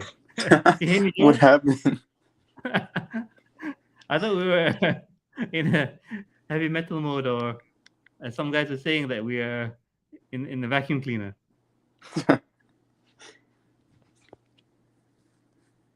Wait for Roy to rejoin us. Oh, here we go. Okay. Okay, we're good. You can hear me now? Yeah. Yeah. Okay, good. So I was saying, where did you stop? I was saying that Belotti for 6 seasons in a row has gotten double digits in goals and double digits plus assists. He's for 6 seasons in a row. It's been more than 20 goal participations per season. This is the first season in which he's not going to achieve those kind of numbers. Joel, what is your opinion on Belotti? I think maybe like 2-3 years ago he would have it would have been a better transfer. I don't think he's a bad player, but I don't think we should get him. If you know what I'm trying to say, like there's better players out there. But the Yeah. possibilities of him coming, especially if Ibra renews, are pretty high. Yeah, for sure. Definitely very linked. The links are very strong. He just got a new agent, and I've said it already a million times. For me, it's a great opportunity to build your offensive department because you need many players that are very good there. Skillard, your opinion, Belotti, go for it. I think I said it before in the group chat. I call him has been Lottie because he's a has been. I understand about the stats in the past, but I honestly don't really give a shit what he's done in the past. I want to know what he's doing now, and it doesn't seem like he's doing much. And the style that we play, because we cross into the box a lot, I just don't see him connecting for the header. He doesn't seem to be that sort of player. And Well, we play so many teams that have parked all 11 players into the box. Belotti's not going to do anything with that. Okay, well, I do want to say that most of Belotti's goals actually come from either headers or volleys or crosses in the. That's that's where most of his goals come from. But he can also score from outside. He can. He is quite versatile player. So now, those numbers, if he can bring those numbers to Milan, guys, I'd be very happy, of course. But of course, I think I'm one of the only people that is excited about the prospect of this operation. So I do want to say something, and I also want to know what your guys' opinion is. If this happens, I think a lot of people will be very disappointed with Belotti. They will start to think that the management is not ambitious and all this stuff. Do you guys think so the same? If Belotti comes, will you not have that feeling that okay, the management is done? If you're gonna give me Belotti, then I don't think you're ambitious.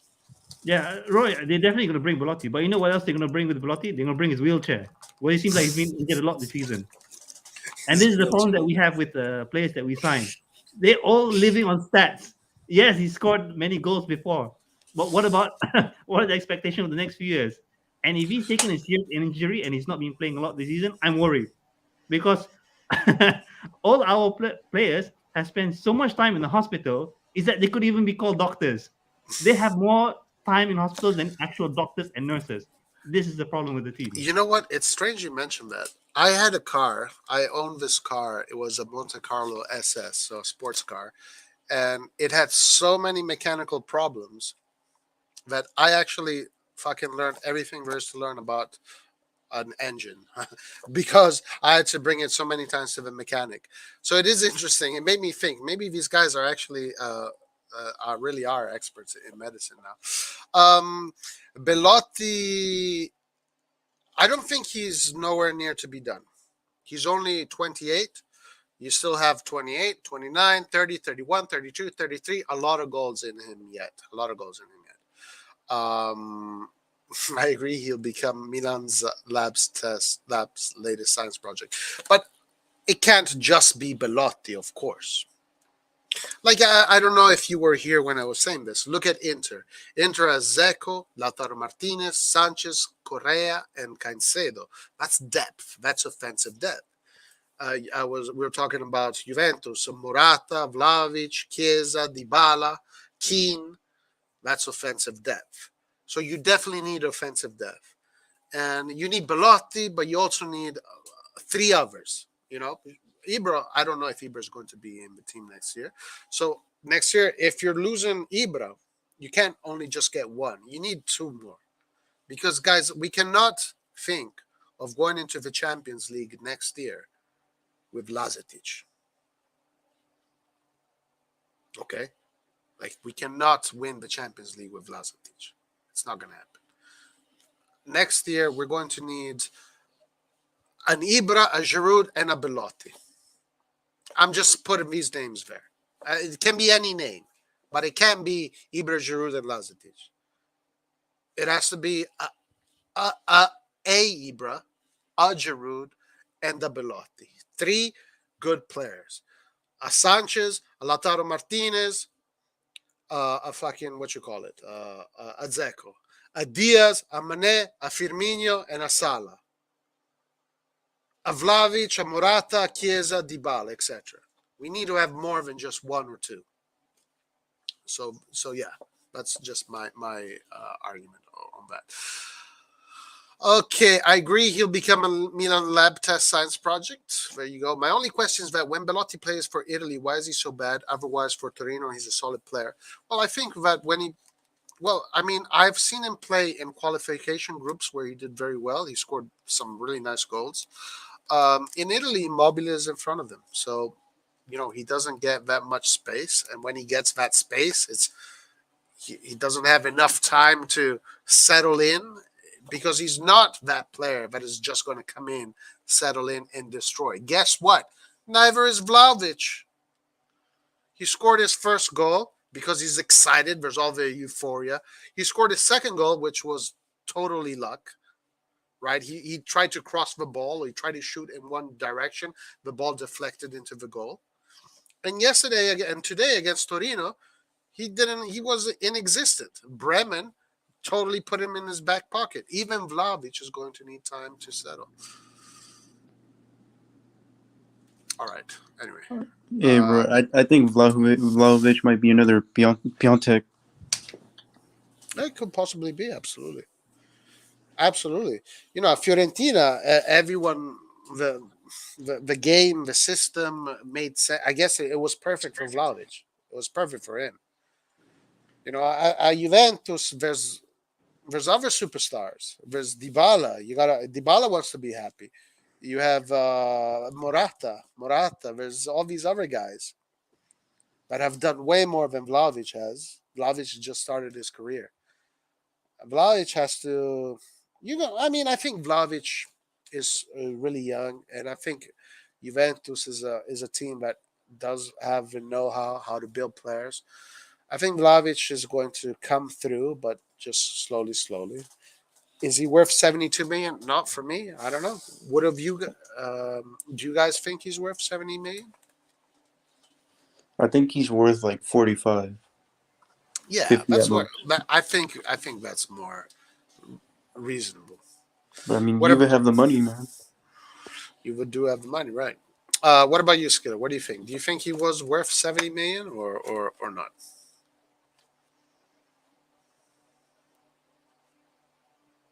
Skiller there? I'm not sure. Skiller, if he can score double figures in a season for us, I say buy him immediately, but it's not guaranteed, and we could end up with SpongeBob SquarePants. He kind of does look like SpongeBob SquarePants some way. It's a simple equation. What we're missing at the moment to make the Giants jump is a world-class early to mid-20s striker. Belotti is not world-class and he's 28. He's not a bad player, but it's uninspiring. But once again, safe. It's not about getting the next Shevchenko. It's about building your offensive department.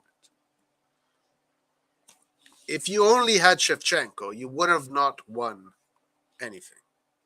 You need a Shevchenko and Tommaso and Inzaghi. And there was another one too. I can't remember his name. Comandini in the beginning. You need many strikers. And then, of course, you have your superstar striker. I don't think it's going to be Belotti. I think it's going to be someone else. But, yeah. Go ahead, Skiller. You got something? Yeah, there's 3 positions that I think could be upgraded with what we have right now. Go ahead. Right wing, cam, and the center forward, based on our system. If you ask me, Yeah. I think the center forward, because we already have 3 players, and Rebic can do that position as well. I don't think out of these 3 is number 1 priority. I wouldn't be against if they bring someone, but until they bring someone on the right wing and the cam, Hold up, before you go on. But if Ibra leaves, then it is a priority. if Ibra leaves, but Rebic can do it, then we will have 3 people in front. I mean, but what about your left? Your left veteran is only going to have one person. We have balance makers who can do the left. Balance makers. Balance makers is seen as a player on the right. He can do everything. He can do something because he's not doing anything on the right wing. I agree with the cam. And if Ibra does stay, I think it makes sense what you're saying. But if Ibra leaves, then you have to. If Ibra is not playing next year, you have to replace Ibra, and you don't replace Ibra with any player, guys. You got to really replace him with something special. I don't know if it can happen this season. Saying the only replacement for Ibra is a 29-year-old Ibra. That's the only replacement you can make. Right. And who's a 29-year-old Ibra? He left about 10 years ago, I think, or 12 years ago.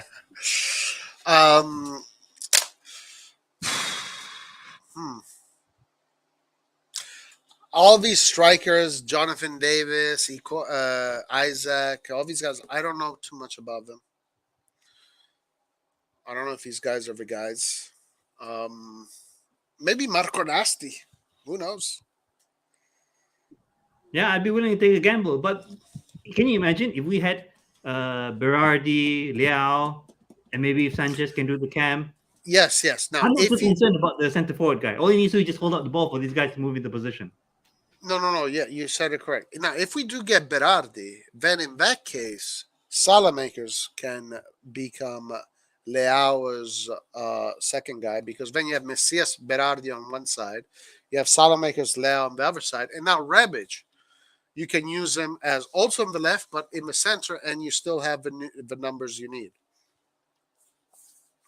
So another right winger in the equation could solve the issue, but the attacking midfield too. So anyway, continue. You're adding other stuff.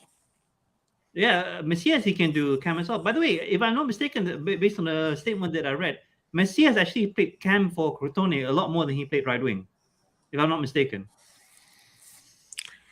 So can you imagine we have Messias cam, Leao left wing, Rebic up top, and Berardi on the right wing. Guys, come on. Yeah, of course. But you need other players too, right? You need their subs. Yeah, but the subs are like balance makers, and I don't know what the hell's happening with Samu. Fine, and you can throw him back on if he's not leaving. Can do other things. Yeah, no. If we do get like a Berardi, I'm not saying Berardi, but someone like that, then you can start to shift things around, and for sure it makes sense. What's up, Florent? We got Florence and 24/7 live. Next season, Juve equals Vlahovic plus Chiesa. That's crazy. Piontek at Fiorentina, who's pretty much doing well. He's scored goals. He has replaced Vlahovic really, really well. Can't say we say about Immobile. He does nothing for Italy. This is going back to the conversation earlier. Timo Werner, guys, mark my words, it can be amazing in Serie A. He's doing very well for Chelsea. Milan needs Italian players. Yes, I really believe that. That's why Belotti is important. Sure, sure. I mean, we just need a few. We don't need many. We just need a few. That's it. Um, what else? Anything else, guys? What else do you want to bring up? Yeah, Do I you just guys want to have bring up the predictions fact for that tomorrow or no? No, I'm not going to do predictions. I'm done with my predictions, man. This is my prediction. This is what I'm going to say about tomorrow. It's very simple. You guys know how to get to the goal. Just put it in the net. That's it. That's my only request. Sorry, Skiller, you're saying something.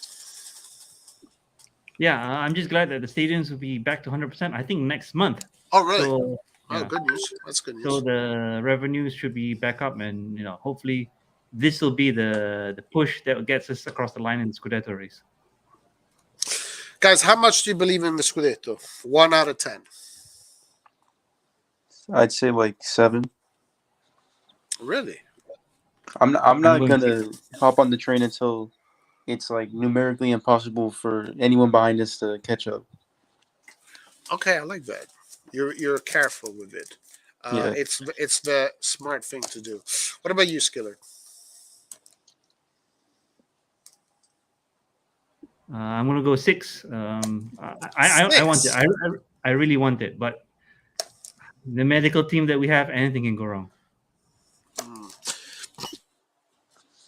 One thing that I do want to say that is quite weird right now is that out of the teams in Serie A right now that's in the top 5 positions, right now we are the team that is the least affected by injuries in this current moment for the first time in history.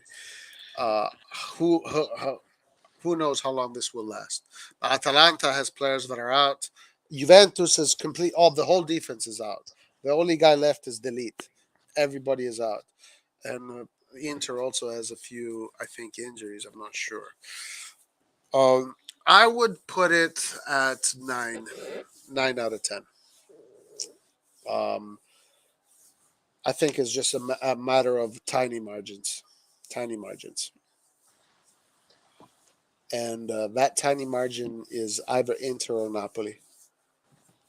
But I put it at 9. That's how. That's a, that's how the possibility of us winning. I hope I'm right. I hope. Uh,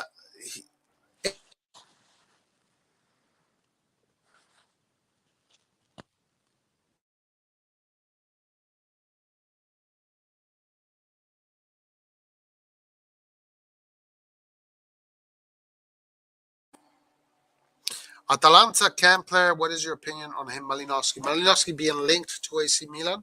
Malinowski with an incredible shot. I mean, just his technique in general. What do you guys think? Would you like to see Malinowski at Milan? Would you substitute Malinowski with Krunic, Skillard?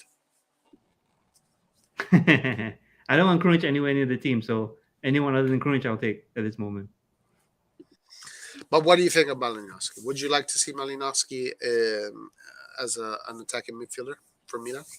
The age profile doesn't work. I think he's 28, coming up to 29. No. I think he's 30, in his 30s. Okay. Personally, I'd rather avoid players that maybe above 20, 28, because if he doesn't do well, you can't sell him on. He's going to finish at the club essentially. There is that risk. Yeah, there is that risk.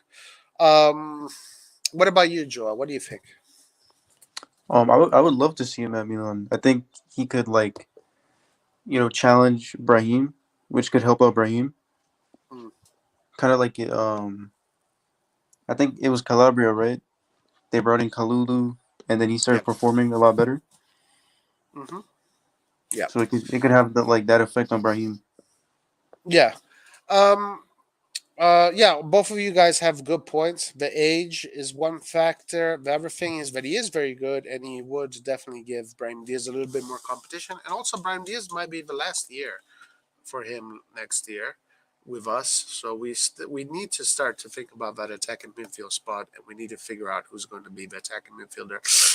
10, think into existence, Prometheus says. Our schedule is much easier to Florian disagrees with the 9, a huge reach. 9 mean we're favorite, and we're not this point. Well, I don't think we're favorites, but I think we can do it. I wrote, hey, the Mendia Skillet will replace Krunic with a break. No, Okay. I would replace Krunic. Yeah, you would replace. Do you play football? Guys, I've started playing football again. I started this week, twice a week now. My legs are just destroying me. I'm playing futsal twice a week. I decided to get back into it, get back into fitness, and start to get into that situation again. Do you guys play at all? Yeah, I play midfield for my school. Oh, nice. You're playing in the school Yeah. team. Cool. Is it 11? Yeah, we play against like other high schools and stuff, you know. Nice. How is that? Are you having fun with that? Yeah, it's pretty fun. I don't take it too serious, you know. Like some kids take it super serious and like they get stressed out, but I just have fun. Gotcha. Nice. Are you guys a competitive team that wins games, or you're like a mid-table team, or you're like a team that loses a lot? Like where are you? We're like mid-table. Okay, nice, man. Skiller, do you play at all? Yeah, I'm past my prime, so I don't want to come back like Ibra style and Yeah. and take us to the UCL final or anything. Yeah, no, futsal I can deal with because futsal is 5v5 and it's not like that much running. So futsal is something you can do, but it's still, man, guys, my legs are fucking broken right now. Good, Roy, don't pick any injuries. No, I'm very careful. My opinion, only Napoli match about Scudetto. Napoli, Napoli, guys. Napoli is in line to win the Scudetto. According to historical statistics, Napoli is going to be the winner of the Scudetto. There's no football culture in the U.S. Well, in L.A., there's a lot of football because you have a lot of Europeans, a lot of South Americans, Central Americans, and also you have just growing. Football is growing. Where are you, Joel? Remind me. Well, I'm in South Carolina. South Carolina. Yeah. Is there much football culture there? It's in the middle. I wouldn't say it's like for example, California, where there's like, you know, a lot of Hispanics, so people go crazy over it. Yeah. But it's not like for example, I used to live in Chicago. No one cared about it there. Chicago's all baseball. Yeah. Guys, baseball. I gotta go. See you guys. Skiller, All right. Forza Milan. Hope we win Forza later. Milan, my man. Ciao. Thank you. Chicago is all baseball. North Carolina is football, basketball, right? Yeah, it's like the same here too. It's just there's like a couple kids who do like to play football. Yeah. Well, actually, the group that I'm playing with is mostly Brazilians. So there you go. When there's no kids playing in the streets, no culture. Yeah, I mean, here in the U.S., like basketball is what they play in the streets. You know, basketball, football, American football. But basketball is the most, I think, play, if you know, in quotation, in the streets. You know, it's like Yeah. The basketball culture, the street basketball culture is better than the NBA, way better than the NBA. Like I watch that rather than that. I don't even watch that ever since they documented on YouTube. I watch that instead of the NBA. Do you watch like channels like Ball is Life and all these channels of these pickup games across the U.S.? Yeah, it's actually a lot more entertaining than the like NBA games. Yeah. It's so entertaining, man. I love it. And it's and you can see why the U.S. is the best at basketball. Like you can see it. You can see it because there's so much passion for the game, so much love for the game. It's like Europe with football. Yeah, exactly. It's exactly like that. Yeah. A question here from Happy Mafour 1980. Do you think that Rafa Leao is currently one of the most underrated strikers in European football today? Has been sensational in past few months, but doesn't get the media hype. Um, well, in Europe, he needs to show what he can do in Europe. In Italy, he is being treated fairly, I would say. They're not overhyping him too much, but they're starting to acknowledge that he is definitely becoming a top player. But in order for him to get that kind of recognition in Europe, also, he has to perform in Europe. Being good in Italy is not good enough. Being good in Italy, people make fun of you. They think you're Farmers League material. But if he can score these goals against Man City, against Real Madrid, against PSG, Europe will appreciate it. What do you think, Joe? I wouldn't say he's underrated. I think he's like fairly rated, Yeah, but maybe next season he can probably be up there. Especially if he shows up in the Champions League. yeah, and let's also not forget one thing that is a fact. Actually, this is not even an opinion. This is a fact that in this last summer Mercato session, Leao was the most in-demand player. Even though we didn't hear many reports about it, but it came out that every day the phone was ringing, it was teams asking about Leao. So the teams around Europe are taking notice of him. Okay, guys, listen, we're going to go towards the end. Let's go towards the end. It has been 2 hours and a half. Joel, Yeah. I'm not going to ask you to predict the game, but I am going to ask you to tell me whether or not you think is going to go well or not. I think it should go well as long as there's no BS going on with the ref, and as long as their goalkeeper doesn't turn into Prime Neuer, we'll be fine. Yeah. Um, let me just check what other games are going to happen tomorrow that could be interesting. So Sampdoria Empoli tomorrow, or this next round. Roma is going to play against Verona.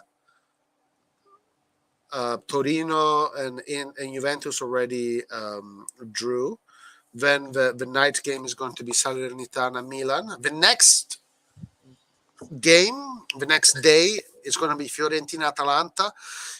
Let's see. Hopefully, let's see what happens there. That could be indicative and it could mean something for us too. A nice little cushion it could mean. Venezia Genoa, we don't care about that so much. Inter Sassuolo, that can be something. Udinese Lazio. Lazio creeping back up, guys, by the way. If Lazio wins, they're going to be 2 points away from Juventus. So Lazio is creeping back up. Then Cagliari against Napoli. Napoli is the other team that is kind of in our way. So I guess Forza Cagliari. And Bologna Spezia. But Napoli, I don't think is going to be. I think Napoli is going to be a problem up until the end. We are in a win streak now. Once we get going, small teams can't stop us. I like that mentality. We have a strong 11-2. A lot of our injuries are back. Salernitana can't be a full team of Milan. I like that determination and confidence. All right, guys. So listen, everybody, thank you very much for joining us today. Tomorrow, Salernitana Milan. I won't be doing a watch along. Pete T asked me earlier. No watch along from me. Sorry. I'll be working, but we'll definitely do lives, open lives, and talk about the game afterwards. Joel, thank you so much for joining me today. Yeah, no problem, man. Much appreciated. Till the next one, guys.